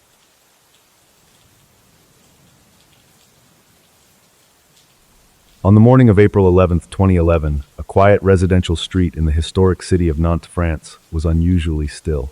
A neighbor named Estelle stood by her front window, looking across at the home of the Dupont de Ligonnès family. It was a beautiful stone mansion with large windows and a manicured garden that usually buzzed with the energy of 4 children and 2 energetic Labradors. Usually at this time of day, the sounds of doors slamming and teenagers laughing would drift across the pavement. But today, the house looked like it had been frozen in time. The heavy wooden shutters, which were always opened at the crack of dawn, remained tightly closed. The gravel driveway was empty, and the air around the property felt strangely heavy and stagnant. It was as if the life had been sucked out of the building. The Dupont de Ligonnès family was known as the pillars of the local community. They were aristocratic, deeply religious, and by all accounts perfectly happy. The father, Xavier, was a 50-year-old businessman who carried himself with a quiet, refined dignity. His wife, Agnès, was a devoted mother who worked at a local Catholic school. They had 4 children, Arthur, Thomas, Anne, and Benoit, ranging from 13 to 20. I mean, if you looked at their Christmas cards or saw them walking to church on Sunday, you would have thought they were the blueprint for the ideal French family. Xavier was always polite, a man who paid his bills on time and never raised his voice. But behind that polished stone facade, the family was actually drowning. Xavier's business ventures were failing, and he was secretly burning through a dwindling inheritance just to keep up appearances. Actually, the pressure of maintaining that aristocratic lifestyle was starting to warp Xavier's reality. He had inherited a .22 caliber rifle from his father just a few months earlier, and neighbors had recently noticed him practicing at a local shooting range. He told people he was just picking up a new hobby, but he had also recently purchased a silencer and several bags of quicklime. He was preparing for a very specific kind of ending. Back on that April morning, the silence of the house was finally broken when several relatives received a bizarre multi-page letter in the mail. The letter was written by Xavier, and it was filled with an unbelievable story. He claimed that he was actually a high-level secret agent for the American Drug Enforcement Administration. He said that he and his entire family had been placed into a witness protection program and were moving to the United States. The letter was incredibly detailed, explaining that they had to leave immediately and could not contact anyone for several years. It even included instructions on how to handle their remaining furniture and who should receive their mail. To some of the relatives, the story sounded like a plot from a thriller movie, but because Xavier was a man of such high standing and intelligence, they didn't immediately question the strange and sudden departure. However, as the days turned into a week, the quietness of the Nantes mansion began to feel more like a threat than a vacation. One neighbor noticed that the welcome mat was still perfectly straight and the shutters hadn't moved an inch.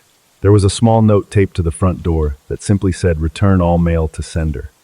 The neighbor called the police, feeling a deep, intuitive sense that the witness protection story was just a mask.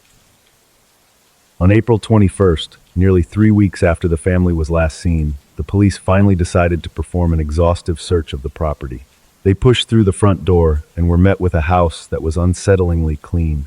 The dining table was wiped down, the beds were made, and there was no sign of a struggle or any missing valuables. It looked like the family had simply walked out of their lives and into the air. The investigators moved through the kitchen and out into the backyard. They walked across the small terrace where the family often had summer dinners. One officer noticed that the soil beneath the wooden boards looked slightly uneven, as if it had been recently disturbed and then smoothed over. He knelt down and pulled back a section of the lattice.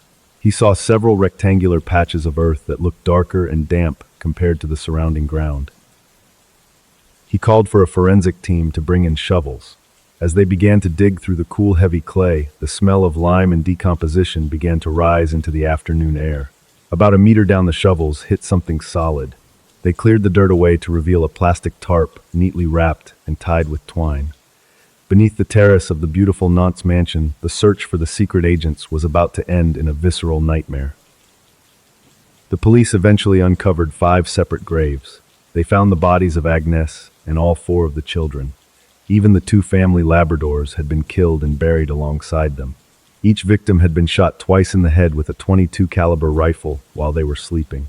But the most disturbing detail was that each body had been buried with small religious icons like tiny crosses and rosary beads, as if the killer was offering a final prayer. Xavier, the patriarch of the house, and the man who had written the letters about America, was nowhere to be found. The investigators realized that while the bodies were being discovered, Xavier had been on the move for weeks. He had used the witness protection story to buy himself enough time to systematically erase his family and then make his escape. He was no longer a businessman or a father. He was the most wanted man in all of France. Based on DNA, other forensic evidence and witness statements, here is a reconstruction of what police believe happened. It is the night of April 3rd. Xavier waits until the house is completely silent and his wife is deep in sleep. He attaches the silencer to his father's rifle and enters the master bedroom. He fires 2 shots. He then moves through the hallway, entering each of the children's rooms one by one, repeating the cold mechanical process. He doesn't rush. He spends the next several days living in the house, with the bodies cleaning the rooms and writing the letters to the relatives. He cancels the children's school tuition and the wife's gym membership, making sure every loose end is tied. He then drags the bodies out to the terrace, covers them in quicklime to accelerate decomposition, and buries them in the dark. He washes the shovels, packs a small bag, and locks the front door.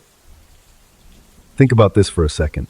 The level of sociopathic detachment required to sit at that dining table and write a letter about moving to America while your entire family is buried just a few feet away is staggering. He even took the time to pay the final utility bills. He wanted to ensure that no one would have a reason to come looking for the family for at least a month. He was a master of the mundane, using politeness as a weapon of concealment. The final sighting of Xavier occurred on April 15th. A CCTV camera at a budget hotel in southern France captured a grainy image of a man walking toward the mountains. He was carrying a long bag that was the exact size and shape of a rifle case. He looked calm, almost relaxed as he stepped away from the paved road and into the dense wilderness of the Var region. That was the last time the world ever saw Xavier Dupont de Ligonnès. For the next 15 years, the ghost of Nantes has been the subject of thousands of sightings and theories. People have claimed to see him in South America, in monasteries in Italy, and even walking the streets of London. The French public is obsessed with the case, partly because it shattered the image of the perfect family, and partly because the villain simply evaporated. He left behind 5 graves and a void that no one can fill. Actually, the case took a bizarre turn in 2019, when a man was arrested at an airport in Scotland. The police were convinced they had finally caught Xavier, and the news broke across the globe that the ghost had been found. But after DNA testing, it was revealed to be a massive mistake. The man was just a random retiree who happened to have a slightly similar facial structure. The real Xavier was still out there somewhere in the shadows. The legal outcome is a total void because the suspect has never been captured. There is no closure for the extended family, only a lingering fear that the man they once trusted could be standing right behind them in a crowd. Xavier was a man who decided that his family's lives were less important than his own ego and the fear of financial shame. He killed the people he was supposed to protect, and then he chose to no longer exist. The final line of this story is a chilling reminder of the betrayal of the hearth. The mansion in Nantes was sold years ago, and new families have moved in, but the neighbors still look at that back terrace with a sense of lingering dread. It is a story about the masks people wear and the secrets that can be buried under a perfectly manicured lawn. Xavier left behind an imprecise number of questions and a darkness that refuses to lift. Xavier Dupont de Ligonnès remains the ultimate ghost story of modern France, a man who transformed a home into a tomb and then walked into the mountains to become a shadow. But while the search for the father continued in the woods of Europe, our next story takes us to the vast, rugged wilderness of British Columbia, Canada. There, another person was about to vanish, but she didn't have a mansion or a secret agent story. She was a 20-year-old girl named Maddie Scott, and she was heading to a birthday party at a remote lake with 50 of her friends. The air was filled with the sound of campfires and music, and the night felt like a celebration of youth and freedom. But as the sun began to rise over the pine trees, the partygoers would realize that among the dozens of tents scattered across the grass, one of them was hiding a terrifying silence. The tent was slightly flattened, and the girl's truck was still parked exactly where she had left it. But Maddie was gone, leaving behind her purse, her keys, and a mystery that would take over a decade to solve. It was a transition from a safe social environment to a predatory one that happened in the space of a single night. The forest was thick and silent, and it would keep its secret for a very long time.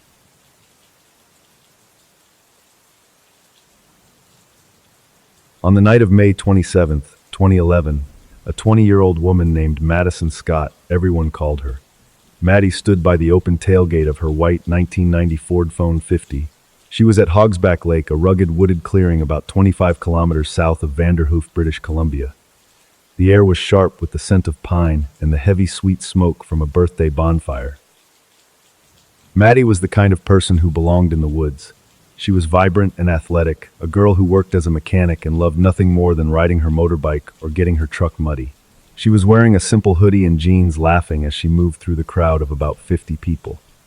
This was a graduation and birthday party, a rite of passage for the young people in this tight-knit logging town. The music was loud, thumping out of various car speakers, and the clearing was a maze of parked trucks and nylon tents. Maddie had spent the early part of the evening helping her best friend Jordy set up their campsite. They had pitched a bright 2-person tent in a flat, grassy area near the lake's edge. For Maddie, this was home. She was comfortable in the wilderness and felt safe surrounded by people she had known since childhood. As the night progressed, the energy of the party began to shift. You know how these things go. The combination of darkness and alcohol can turn a celebration into something tense. At around midnight, a minor physical altercation broke out between a few people near the fire. It didn't involve Maddie directly, but it changed the mood. Jordy ended up with a small injury to her finger and suddenly felt like the fun had been sucked out of the night. Jordy looked at the dark tree line and the rowdy crowd and decided she had seen enough. She told Maddie she wanted to leave right then and head back to the safety of Vanderhoof. But here is the thing. Maddie wasn't ready to go. She was an independent spirit, and she didn't want a small fight to ruin her camping trip. She told Jordy to go ahead and take a ride with someone else. Maddie was going to stay and sleep in the tent as they had planned. Jordy hesitated, looking at her friend standing alone by the white truck. She asked Maddie one last time if she was sure she wanted to stay by herself at the lake. Maddie just smiled and waved her off, radiating the kind of confidence that comes from growing up in the northern wild. Jordy eventually climbed into a different car and watched through the rear window as Maddie disappeared into the crowd of shadows near the fire. It was now around 4 a.m. on May 28th. The party was finally winding down. Most of the trucks had roared out of the clearing and the music had stopped. The only sounds left were the crackling of the dying embers and the lap of the water against the shore.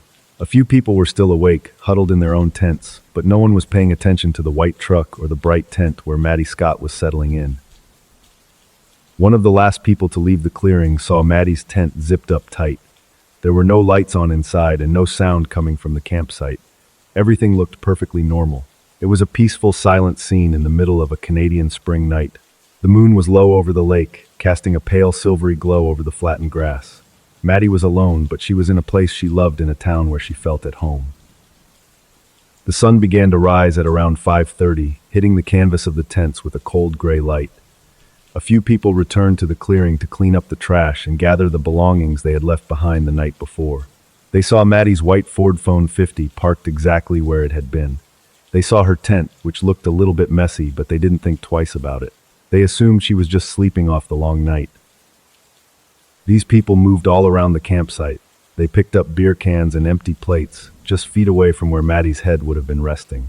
They even noticed that the tent was slightly flattened on one side, as if someone had pressed against it, but they didn't want to be rude and wake her up. They finished their work, climbed into their vehicles, and drove away, leaving the clearing at Hogsback Lake in a state of total, absolute silence. By Sunday morning, May 29th, Maddie's parents, Eldon and Dawn, were starting to worry. Maddie was supposed to help her father with a job that morning, and she was never late. She was a girl of her word. They tried calling her cell phone, but it went straight to voicemail every single time.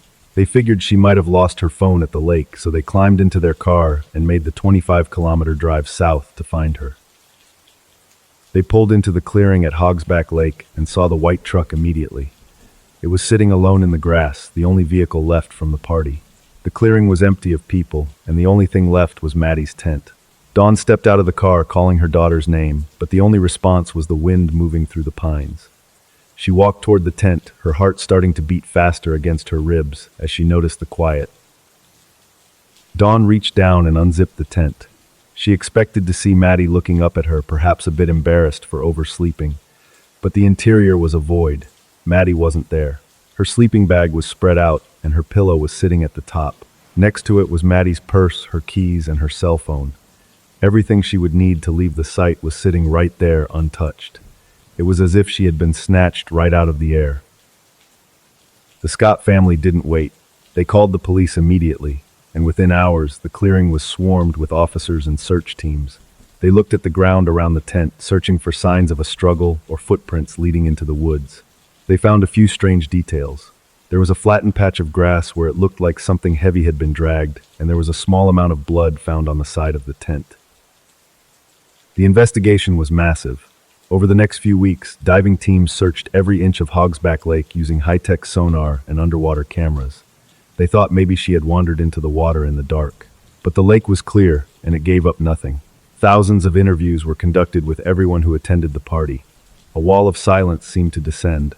No one claimed to have seen anything. No one heard a scream. Years began to pass. Vanderhoof became a town of billboards and missing person posters.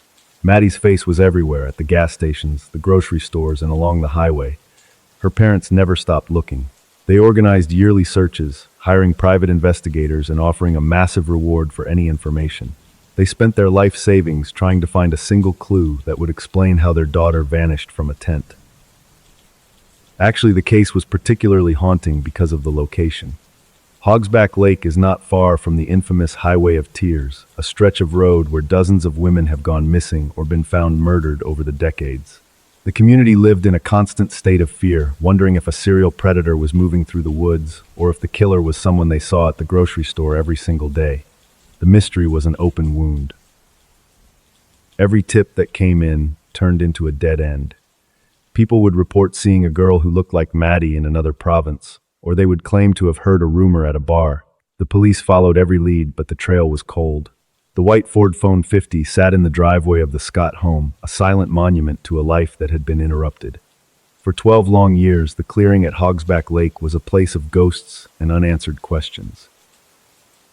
Then in May of 2023, the silence was finally broken. The Royal Canadian Mounted Police received a tip that led them to a rural property just a few kilometers away from the campsite. It was a private acreage hidden behind a dense line of trees. Forensic teams arrived in white suits, setting up tents and beginning a painstaking excavation of the earth. The town held its breath as the news spread that remains had been found. After several days of testing, the police confirmed what everyone had feared. The remains belonged to Madison Scott. The missing person case was officially a homicide investigation. 12 years after she disappeared from her tent, Maddie had finally been found. But the discovery brought more questions than answers. The property where she was found had been passed by searchers hundreds of times over the years. She was so close the whole time. And here is the part that is really weird. The property belonged to a local family people who were part of the community. The police have been very careful with the information they release, but the twist is that Maddie's body was hidden in a place that suggested the killer knew the area intimately. It wasn't a random forest burial. It was a calculated attempt to keep her hidden on a specific piece of land, right under the noses of everyone. I mean, think about the level of deception involved here. To take a girl from a crowded campsite, move her to a nearby property, and keep that secret for over a decade while her face is on every billboard in town is staggering. It suggests a killer who was comfortable in their environment, someone who didn't feel the need to flee. It suggests that the danger at Hogsback Lake wasn't a stranger passing through, but a predator who lived there. So imagine this. For 12 years, Maddie's parents drove past that property on their way to town. They likely looked at those trees and wondered where their daughter was, never knowing that she was lying just a few hundred meters from the road. The discovery has reopened the case in a violent way. The police are now looking for a killer who has had over a decade to clean up their tracks and live a normal life in a quiet Canadian town. The legal outcome is still a void. As of 2026, no one has been charged with the murder of Madison Scott. The investigation is active and intense, but the why is still missing. Maddie was a girl who did everything right, but she ended up as a headline in a story about a community's broken trust. Her discovery brought a different kind of pain to Vanderhoof, a realization that the monster had been hiding in plain sight all along. Maddie Scott was a vibrant, outdoorsy young woman who just wanted to spend one last night under the stars. Her story is a chilling look at how quickly a safe social space can turn into a trap. She left behind a family that is still fighting for justice and a town that will never look at the woods the same way again. She is no longer a missing person on a poster. She is a reminder that the silence of the forest can hide secrets for a lifetime. The case of Hogsback Lake is a tragedy that leaves you with a profound sense of uncertainty. It is a story about the gaps in our safety and the predators who wait for the crowd to disappear. Maddie was found, but the truth is still buried in the earth of British Columbia. But while the investigation continues in Canada, our next story takes us to the misty forests of Germany. There, another predator was hiding in the shadows of a summer camp. This man didn't wait 12 years to be found. He spent 2 decades integrating himself into the lives of children, volunteering for night watches and organizing hikes. He was the person parents trusted most, but at 3 a.m., he would put on a black mask and enter the tents of sleeping boys. It was a double life that took 3 lives before a single clue broke the case. He was a nightmare that wore a polite, helpful smile during the day. On a humid night in July of 1992, A 30-year-old youth worker named Martin Nee was quietly zipping up his rain jacket outside a canvas tent in a rural German summer camp. He was moving with the slow, deliberate care of someone who didn't want to wake the dozens of children sleeping just a few feet away. The forest around him was a wall of black pine and damp mist that settled on his skin like a second layer of clothing. Martin was the kind of man that every parent in the district wanted watching over their children. He was an educator, a church volunteer, and a man who lived a life of total pedantic discipline. He was always the first to volunteer for the graveyard shift of camp security, and he was known for his calm, quiet voice. He spent his days organizing nature hikes and teaching kids how to tie knots in the bright German sun while the air smelled of grass. That evening, Martin walked the perimeter of the camp, his flashlight beam cutting through the fog. He checked the zippers on the tents and made sure the campfire was completely out. He was a pillar of the community, a man who seemed to have no interest in the world of adults. He lived for the structure of the youth organization, and he was respected for his patience and his ability to handle even the most difficult children in the group. Martin lived in a small, tidy apartment where every book on his shelf was alphabetized. He didn't have a criminal record, and he didn't even have a single unpaid parking ticket. He was a man who existed in the background of life, a helpful shadow that parents barely noticed because he was so reliable. He was the person who stayed late to clean up after the church picnics, and the person who always remembered the names of the kids in his care. As the clock struck 3 a.m., Martin stood at the edge of the campsite, looking back at the long row of tents. The only sound was the distant hoot of an owl and the soft, rhythmic breathing of the boys inside. He reached into his pocket and pulled out a black balaclava, feeling the rough wool between his fingers. He pulled the mask over his face, adjusting the eye holes until the world was framed in a tight, narrow square of black fabric. He began to move toward the furthest tent, his feet making no sound on the damp moss. He reached out and gripped the metal tab of the zipper, pulling it up with a slow, steady pressure. The sound was like a sharp intake of breath in the silence of the woods. He stepped inside the tent, the air smelling of old canvas and sleeping bags. He stood over the sleeping form of 13-year-old Stefan Jar, watching the boy's chest rise and fall. Martin reached down and gently stroked Stefan's hair, his gloved hand moving with a terrifying rhythmic tenderness. He leaned in close, listening to the boy's heartbeat, as if he were trying to memorize the pattern. Stefan didn't wake up immediately. He just shifted in his sleep, unaware that the youth worker who had taught him how to read a compass that afternoon was now standing over him in the dark, wearing a black mask. And so then Martin leaned down and whispered a command into the boy's ear. Stefan opened his eyes, staring up at the faceless figure in the dark. He didn't scream. He was too confused and too tired to realize that the safety of the camp had been breached. Martin led him out of the tent and into the woods, the two of them disappearing into the pine trees like ghosts. The next morning, Stefan's sleeping bag was cold and the camp was empty. Over the next 2 decades, a terrifying rumor began to spread through the small towns of northern Germany and Denmark.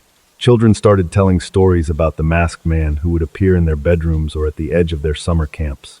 They spoke of a figure in a black balaclava who would just stand in the shadows and watch them sleep for hours. Most adults dismissed it as a boogeyman story, a manifestation of childhood fears. But here is the thing. The stories were real. Between 1992 and 2001, 3 different boys disappeared under the exact same circumstances. Stefan Jar, 9-year-old Dennis Klein, and 8-year-old Dennis Rostel were all taken from places where they were supposed to be safe. They were taken from boarding schools, church camps, and tents in the middle of the night. Each time, the killer left behind no evidence and no witnesses. In 2001, the disappearance of Dennis Klein from a school camp in Woolsbüttel finally forced the authorities to realize they were dealing with a serial predator. They formed a specialized task force known as Soko Dennis. The investigators were faced with a forensic void. The killer didn't leave fingerprints or DNA. He seemed to know exactly how the police worked, and he moved through the camps with the confidence of an insider. Actually, the investigators began to suspect that the masked man wasn't a drifter or a stranger passing through town. They realized that the abductions happened in places that required intimate local knowledge. To get into those specific camps and find those specific rooms, the killer had to be someone who had been there before. They began to look at former camp workers, church volunteers, and educators who had access to the youth centers. They reviewed over 400 pieces of evidence and thousands of files, narrowing the search to men who had been present at more than one of the crime scenes. But the problem was that Martinet was too helpful. Each time the police questioned him, he was polite, calm, and provided detailed information about the camp schedules. He seemed like a man who was genuinely concerned about the safety of the children. He was hidden by his own normalcy. Well, here's where it gets weird. The twist in the investigation came when a behavioral profiler suggested that the killer wasn't just a murderer, but a man who was obsessed with the rituals of childhood. They realized he didn't just take the boys. He spent time with them in the dark before they died. He wanted to be part of their world, even if it meant destroying it. This profile led the police back to the youth worker with the perfect record. In April of 2011, nearly 20 years after the first abduction, police finally raided Martinet's tidy apartment. They found a collection of black masks and tracksuits hidden in a storage locker. When they sat him down in the interrogation room, Martin didn't shout or deny the charges. He just sat there with his hands folded, looking like the polite educator he had always been. He began to speak in a calm, flat tone that chilled the officers. He confessed to the 3 murders with a level of detail that only the killer could know. He described how he would stand in the shadows of the bedrooms for hours, just listening to the children breathe. He said he found the sound peaceful. He told them how he would stroke their hair and whisper to them before taking them out into the night. It was a domestic nightmare that had been happening in plain sight for 2 decades while he organized hikes. The heaviest point of the confession was when he described the dunes of a Danish beach. He had taken Dennis Rostel there in 1995. He spoke about the cold wind and the sound of the waves, as if he were describing a vacation memory. He told the police exactly where to dig. When the forensic teams arrived at the site, they found the shallow grave just as he had described it. The mask was finally off, and the boogeyman had a name. The level of infiltration was staggering. Martinet had spent his entire adult life building a mask of reliability. He used the very institutions that parents trusted, the church and the school system, to gain access to his victims. He was the person who was supposed to be the first line of defense, and instead he was the predator waiting in the corner of the tent. He lived a life so boring and disciplined that no one ever thought to look at him. In 2012, Martinet was sentenced to life in prison. The court recognized the extreme gravity of his crimes and the calculated way he had manipulated the community. He has remained behind bars ever since, a man who destroyed the innocence of an entire region. The case left a permanent scar on German youth organizations, leading to a massive overhaul of how summer camps are supervised and how volunteers are screened. The final shockwave of the story is that the masked man was so effective at being normal that he may have committed other crimes that have never been solved. Investigators have looked for links to international cases, including the disappearance of Madeleine McCann, though no proof has ever been found. He remains a chilling example of the wolf in sheep's clothing, a man who used a polite smile to hide a darkness that lasted for 20 long years. Martinet was a man who lived for the shadows, and he left behind a trail of broken families and a community that will never fully trust a helpful stranger again. His story is a reminder that the most terrifying monsters aren't the ones under the bed. They are the ones zipping up their jackets and checking the perimeter of the camp. He was a nightmare that wore a church volunteer's badge, and he left a silence that no prison sentence can ever heal. The case of the masked man is a descent into a specific kind of domestic horror that relies on the trust we place in our institutions. It is a story of a predator who understood the rhythms of safety and used them to his advantage. But while the German forests were finally quiet, our next story takes us to the rolling valleys of Italy. There, another predator left behind a single drop of blood on a girl's clothing, triggering a hunt for a secret. This secret didn't involve a mask or a summer camp. It involved a decades-old family affair and a DNA project so massive it required the testing of 22,000 people. To find the killer of a young gymnast named Yara, the police had to dig into the past and exhume a man who had been dead for over 10 years. It was a scientific triumph that would reveal an unknown one hidden in the very blood of the valley waiting to be found. Do you think a person can ever truly be normal if they are capable of something like this, or is the mask always destined to slip eventually?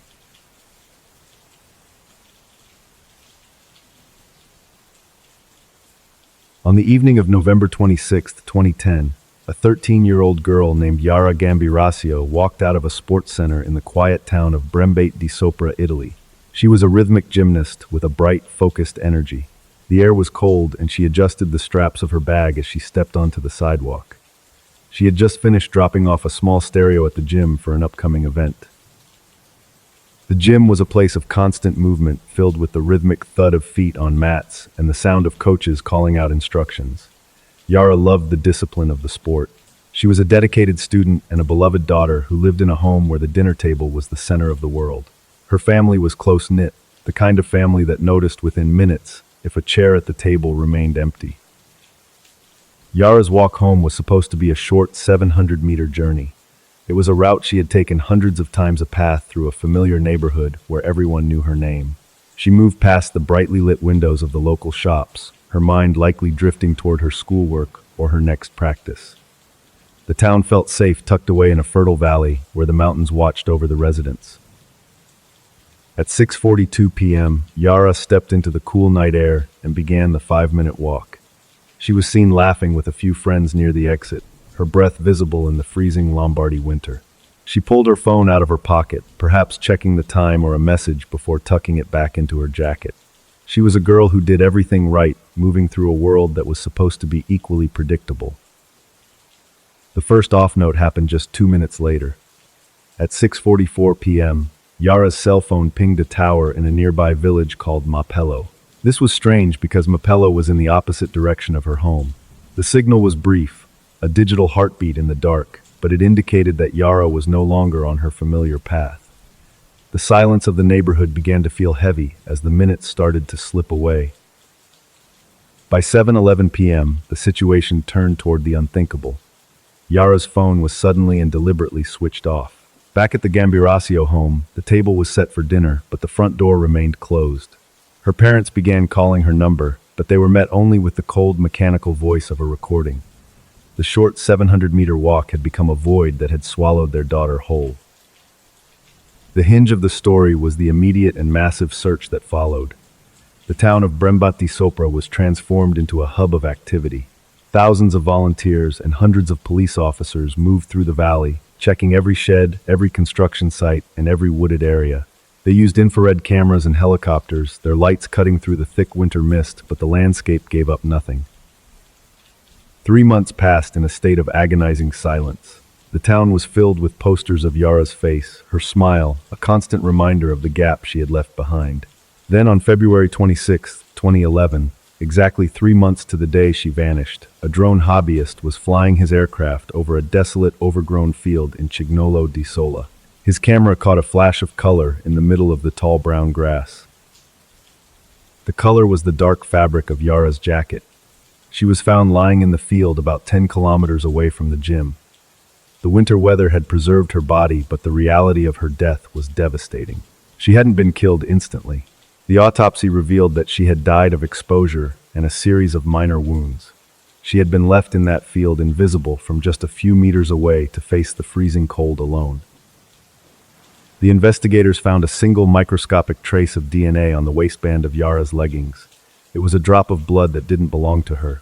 They named the source Ignoto Uno, or Unknown One. But when they ran the DNA through every database in Europe, there was no match. This wasn't a criminal already in the system. This was someone who lived a normal life, a ghost who had left behind a single genetic signature. And so then the lead investigator decided to launch the largest DNA sweep in Italian history. They began testing every single person in the valley. They went to the local nightclubs and waited outside with cotton swabs. They visited the construction sites and the factories. They even tested people at the grocery stores. They were looking for a needle in a haystack, but they believed the blood on the leggings was the only way to the truth. Over 22,000 DNA samples were collected and analyzed. It was a massive real-life procedural that pushed the limits of forensic science. I mean, think about the scale of this. They were mapping the genetic makeup of an entire population. They eventually found a man whose DNA was a near-perfect familial match to Ignoto Uno.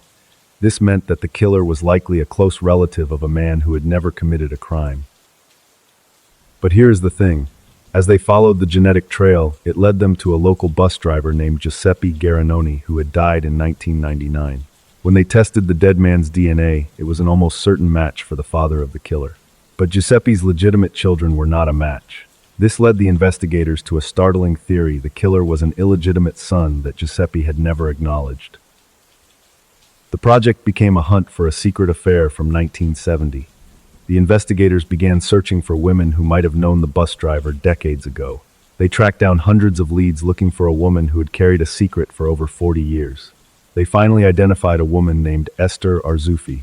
When they tested her DNA, they found the link. She was the mother of the man who had left his blood in that field.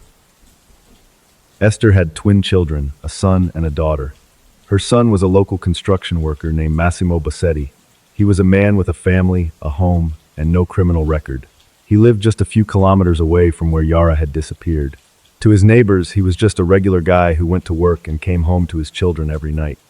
He was the unknown one, who had been hiding in the middle of the valley for years.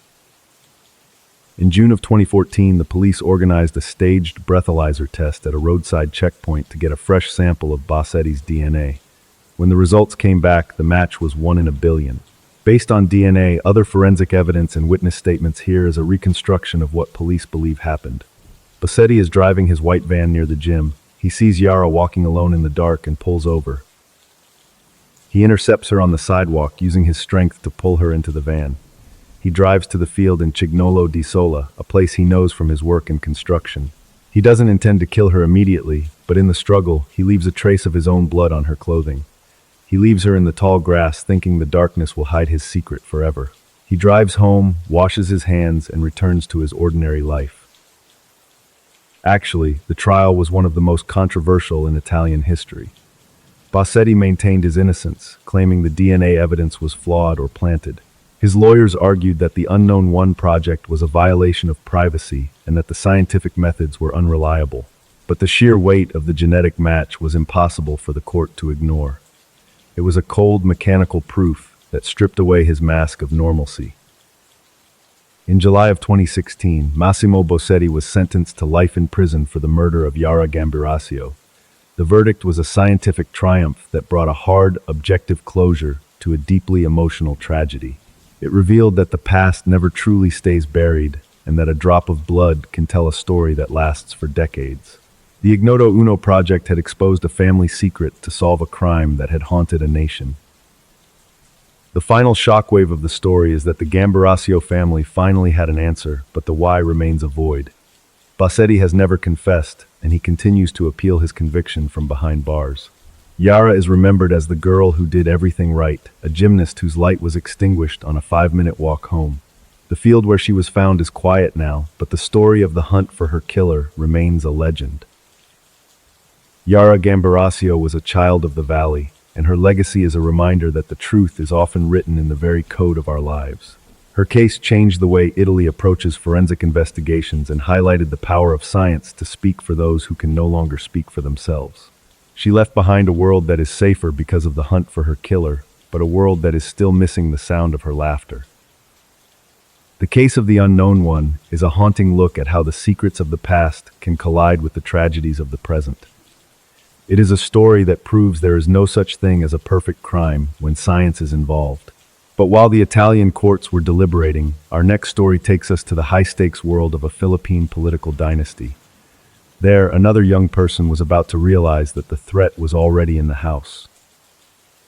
He was an actor and the son of a senator living in a gated community that was supposed to be impenetrable. But at 11 p.m., the power to his bedroom would be cut and a masked man would enter with a survival knife.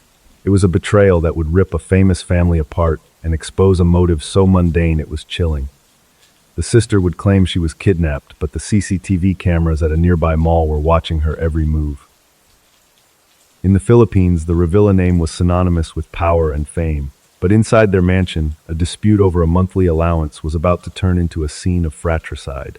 The lights would go out, the doors would be kicked in, and the golden boy of the family would have to fight for his life against the very people he shared a roof with. It was a story where the hero and the villain were born in the same room. On the night of October 28, 2011, a 23-year-old aspiring actor named Ramjen Revilla was relaxing in his upstairs bedroom in Parañaque, Philippines. He was sitting on the edge of his bed talking quietly with his girlfriend, Janelle Manahan. The house was a large modern home located inside a high-security gated community where the streets were quiet and the neighbors were all prominent families. Ramjen was a rising star and the son of a legendary senator, which meant he lived in a world of constant attention and high expectations. He was a physically strong young man who took pride in his role as a protector for his many siblings. Even in the comfort of his own home, he was always aware of the family legacy moving through the halls, with the confidence of someone born into power and accustomed to a life of absolute security. The Revilla family was essentially royalty in the Philippines, a dynasty built on cinema and politics. Ramjen was one of many children, part of a sprawling network of half-siblings and competing interests that all shared the same famous name. Despite the prestige, the atmosphere within the mansion was often thick, with a quiet, simmering tension that comes from a family where resources and affection are measured out in calculated portions. That evening, the house felt particularly still. The humid Manila air was being held at bay by the humming air conditioning units that lined the exterior walls. Ramjen was discussing his future plans with Janelle, perhaps thinking about his next television role or the responsibilities he carried as the head of his specific household.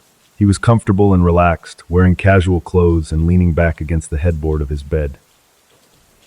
Just after 11 o'clock, the air conditioning in the bedroom suddenly hummed to a stop, and the lights flickered once before dying completely.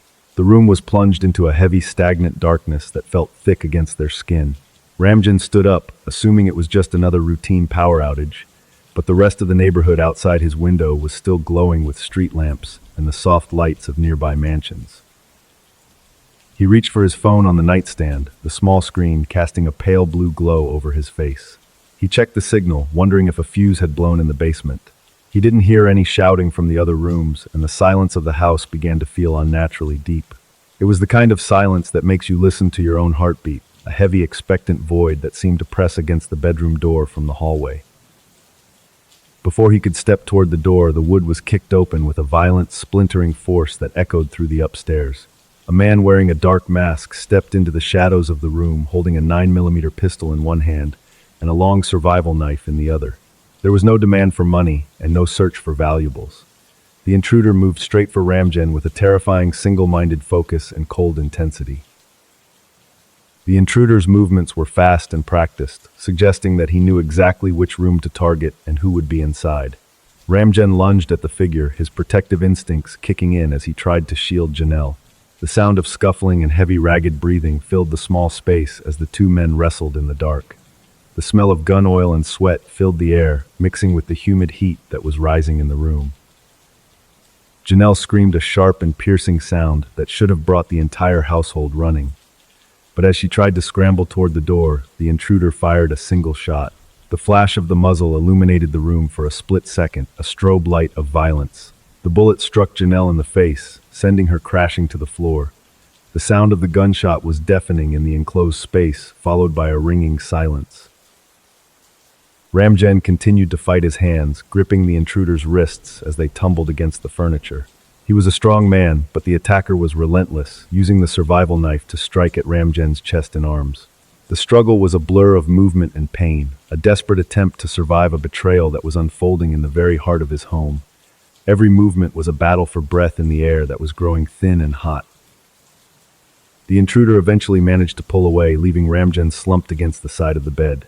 The masked man didn't stick around to ensure the job was done, or to check on the woman lying on the floor.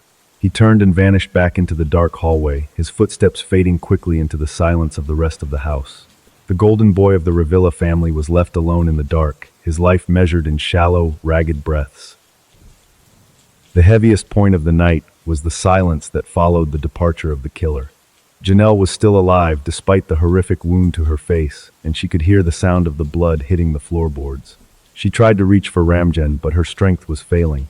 The house remained perfectly still, as if the neighbors and the other residents were all deaf to the violence that had just shattered the peace of the home.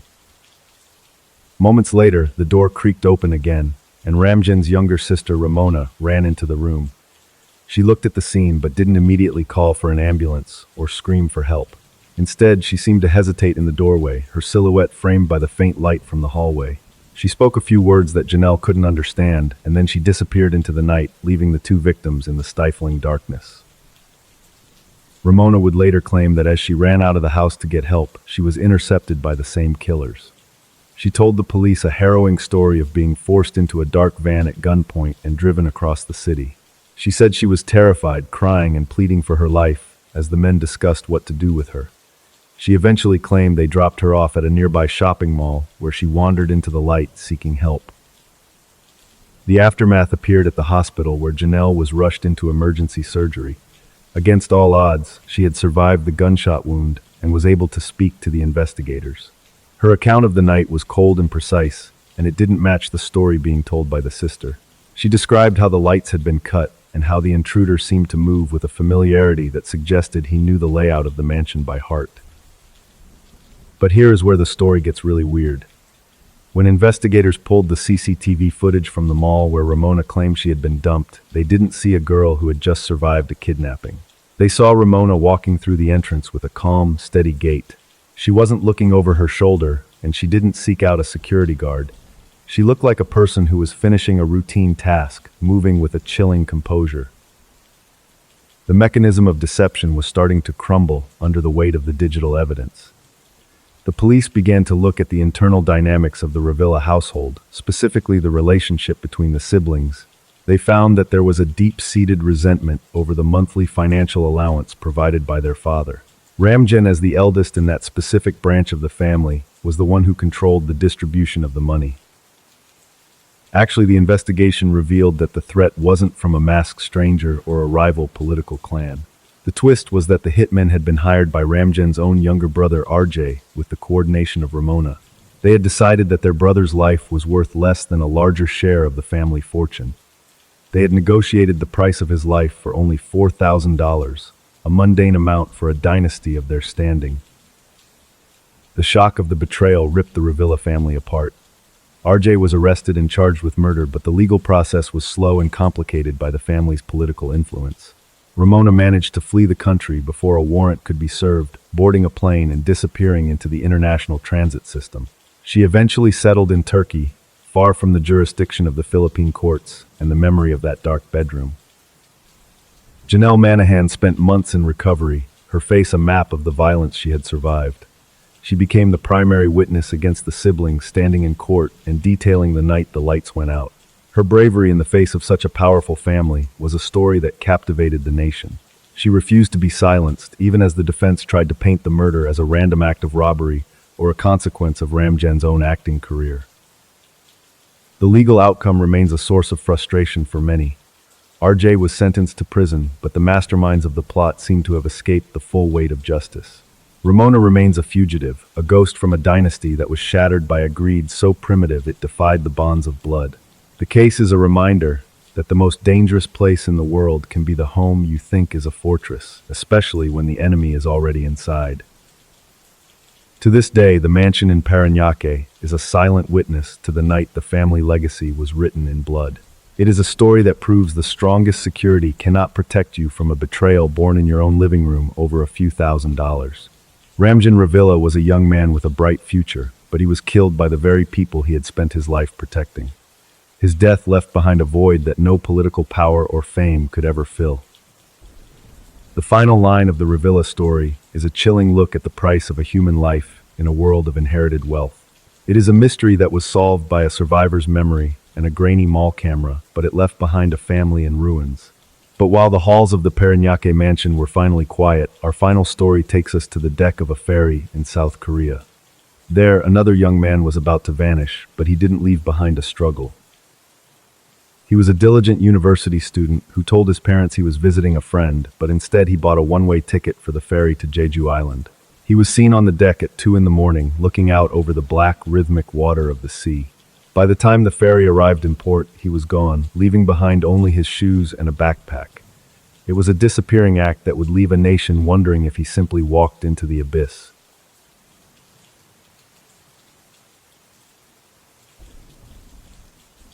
On the evening of August 22, 2011, a 22-year-old university student named Lee Yong-woo adjusted his backpack as he walked through the busy terminal of the Busan port in South Korea.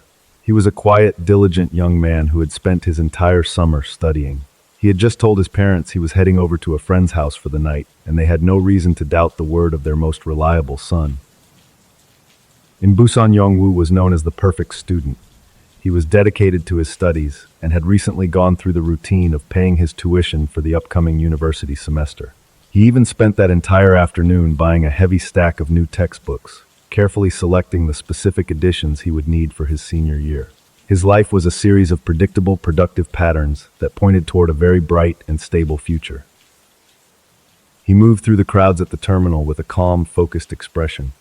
He didn't look like someone who was running away or someone who was in the middle of a mental crisis.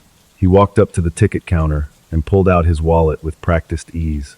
He asked the clerk for a one-way ticket for the overnight ferry to Jeju Island. This was a 5-hour journey across the East China Sea, a trip he hadn't mentioned to anyone. The ferry terminal was filled with the sounds of rolling suitcases and the low murmur of travelers. Yongwoo waited in the lobby, his face illuminated by the glow of his cell phone. He looked like any other traveler, perhaps a student taking a last-minute solo trip before the semester began. He didn't check his watch frequently or look over his shoulder. He just waited for his gate to open, a solitary figure in a sea of families and tourists. The first off-note happened as he boarded the massive ship. As he stepped onto the metal gangplank, he reached into his pocket and pulled out his cell phone. He didn't call his parents or send a final message to his friends. He simply held the device for a moment, staring at the screen before turning it off and tucking it deep into his bag.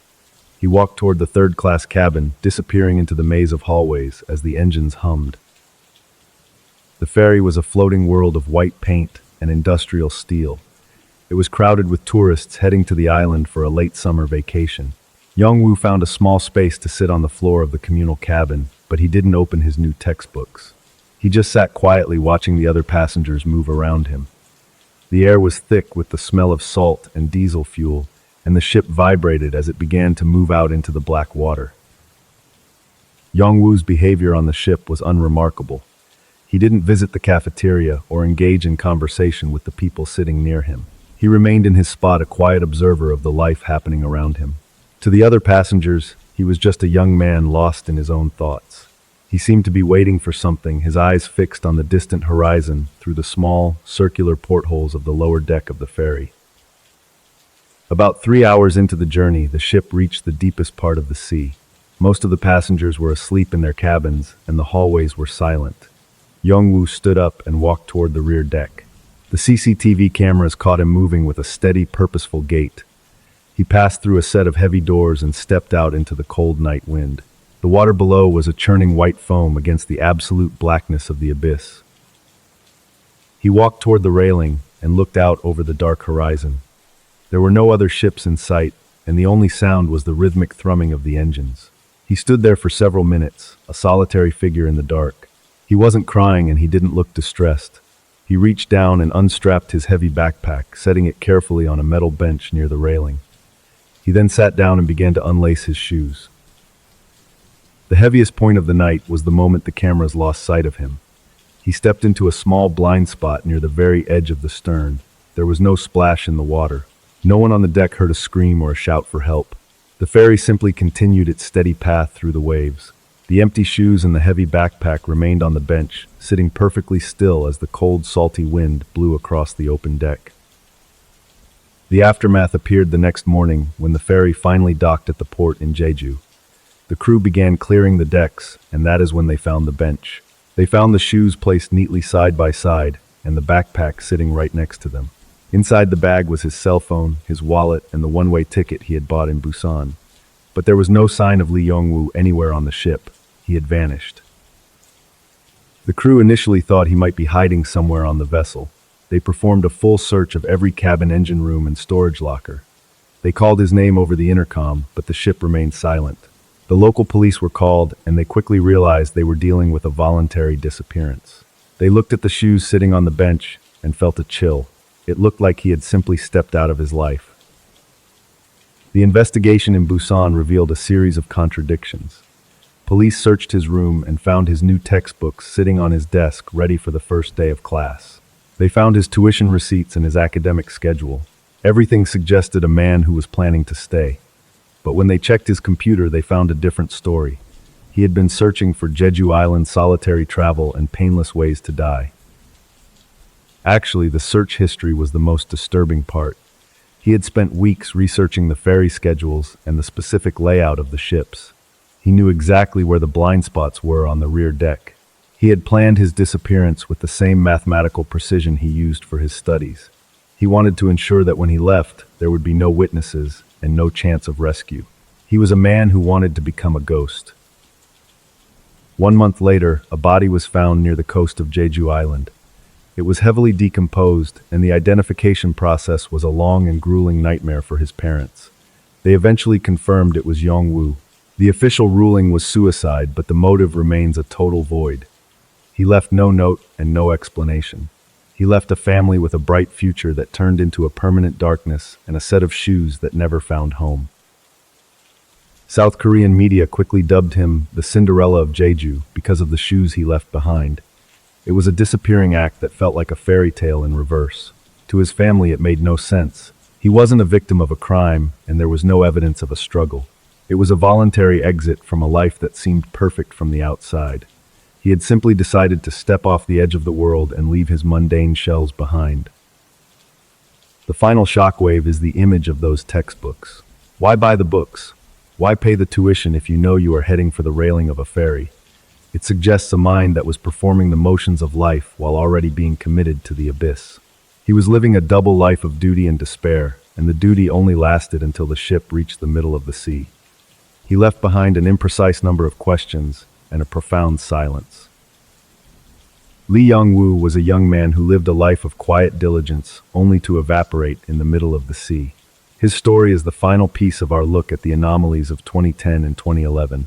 From the man in the sealed bag in London to the shoes on a ferry in Korea, these 13 cases remind us that the world is full of gaps we cannot see.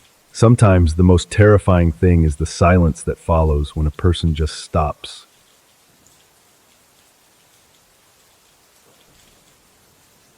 As the silence of that final ferry deck settles over us, it is hard not to feel a lingering weight from these 13 stories. We have traveled from the high-security apartments of London to the unlit townships of South Africa and through the dense whispering forests of Canada. Each one of these cases started with a person who thought they were safe, tucked away in the mundane rhythms of their everyday life, only to find themselves facing a void that shouldn't exist.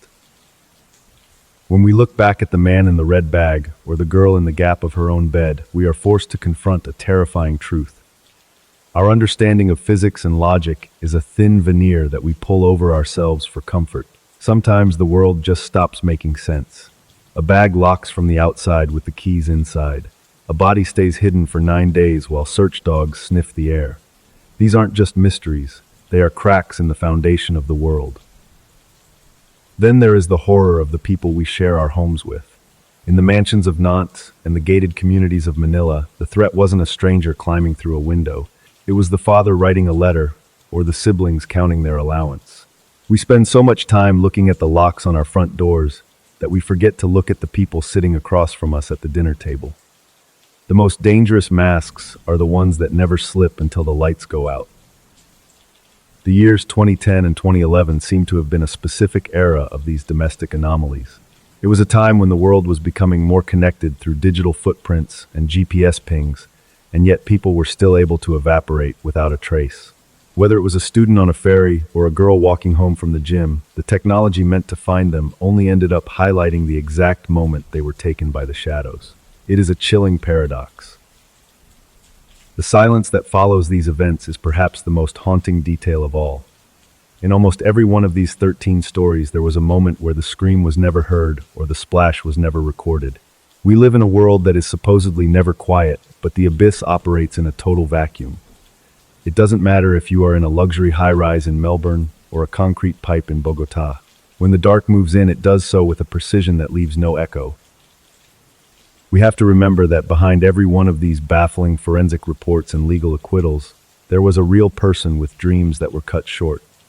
Maddie Scott just wanted to sleep under the stars. Yara just wanted to get through her short walk home.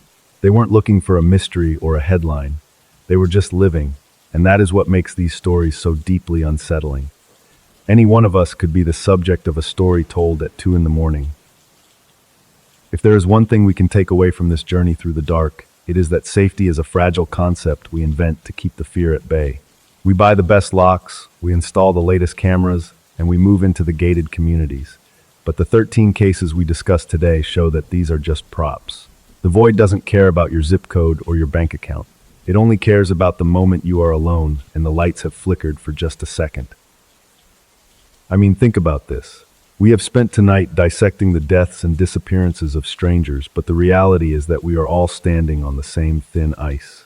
Every time you zip up a bag, or look at the gap between your bed and the wall, or walk through a silent hallway, you are touching the edges of these stories.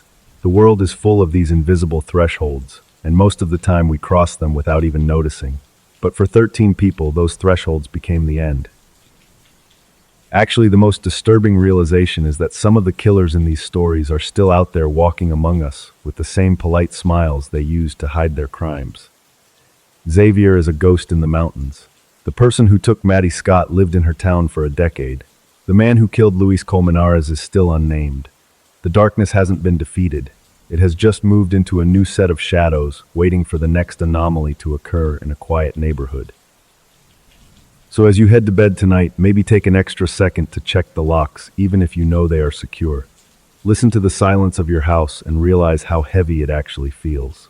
We like to think we have solved the world with our math and our science, but Gareth Williams and Phoebe Handsjuk prove that the world still has secrets it refuses to give up. We are just guests here, and the shadows have their own rules that they don't bother to share with the rest of us. These 13 stories are more than just a list of tragedies. They are a map of the gaps in our modern world. We have seen how a brilliant mathematician can be reduced to a forensic puzzle in a bathtub, and how a national hero in Brazil can turn his own dogs into a weapon of disposal. Each case is a reminder that the institutions we trust to protect us are often just as blind as we are when the logic of the world breaks down and the predator decides to strike. The recurring theme across these 2 years is the failure of observation. Think about the people who cleaned the campsite at Hogsback Lake, or the experts who searched Paulette's room 5 times. They were standing inches away from the truth, but they couldn't see it because it didn't fit their expectations. We see what we want to see, and that is exactly what the darkness counts on. It hides in the mundane, the routine, and the things we take for granted every day. Well, here is the thing about these mysteries. They don't just happen in far-off places. They happen in the apartment next door and in the park where you walk your dog. The anomalies of 2010 and 2011 aren't just historical events. They are a warning. They tell us that the most secure places are often the most vulnerable because they make us complacent. We stop looking for the off note until the music has already changed into something unrecognizable. The transition from a safe environment to a predatory one happens in a heartbeat. For Ani Dewani, it was a turn into the wrong neighborhood. For Ramjan Ravilla, it was a power outage. These moments are the hinges of our lives, the points where everything can go wrong without any warning at all. We like to think we have control over our destiny, but these stories show that we are often just passengers on a ferry heading toward a destination we haven't fully understood. I mean, the way the world responded to these cases is just as telling as the cases themselves. The media circuses in Mexico and Colombia, the massive DNA sweep in Italy, and the international hunt for Xavier Dupont de Ligonnès all show a society desperate for an answer. We want to believe that every code can be broken and every killer can be caught, but the reality is much colder. Some bags stay locked, and some shoes stay empty on the deck of a moving ship. If these stories have stayed with you, please consider sharing this episode with someone else who isn't afraid of the dark. Hit that like button and subscribe to stay updated on our latest investigations into the mysterious and the unexplained. Your support helps us keep the memory of these victims alive and continues our search for the truth in the corners of the world where others are too afraid to look. Also, don't forget to comment with your own theories on these cases.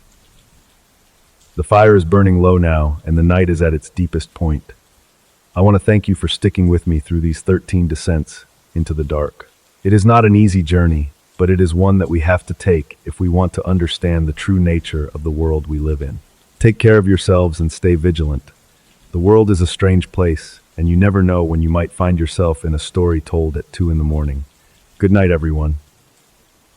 Actually, before I let you go, think about the silence of the trash chute in Melbourne one last time. It is a narrow metal path that leads to a basement that no one ever visits. We pass these things every day, never imagining they could be a tomb. That is the final lesson of the 2010 anomalies. The extraordinary is always hiding inside the ordinary, waiting for the right person to notice it. The abyss isn't miles away. It is often just a few inches behind the drywall.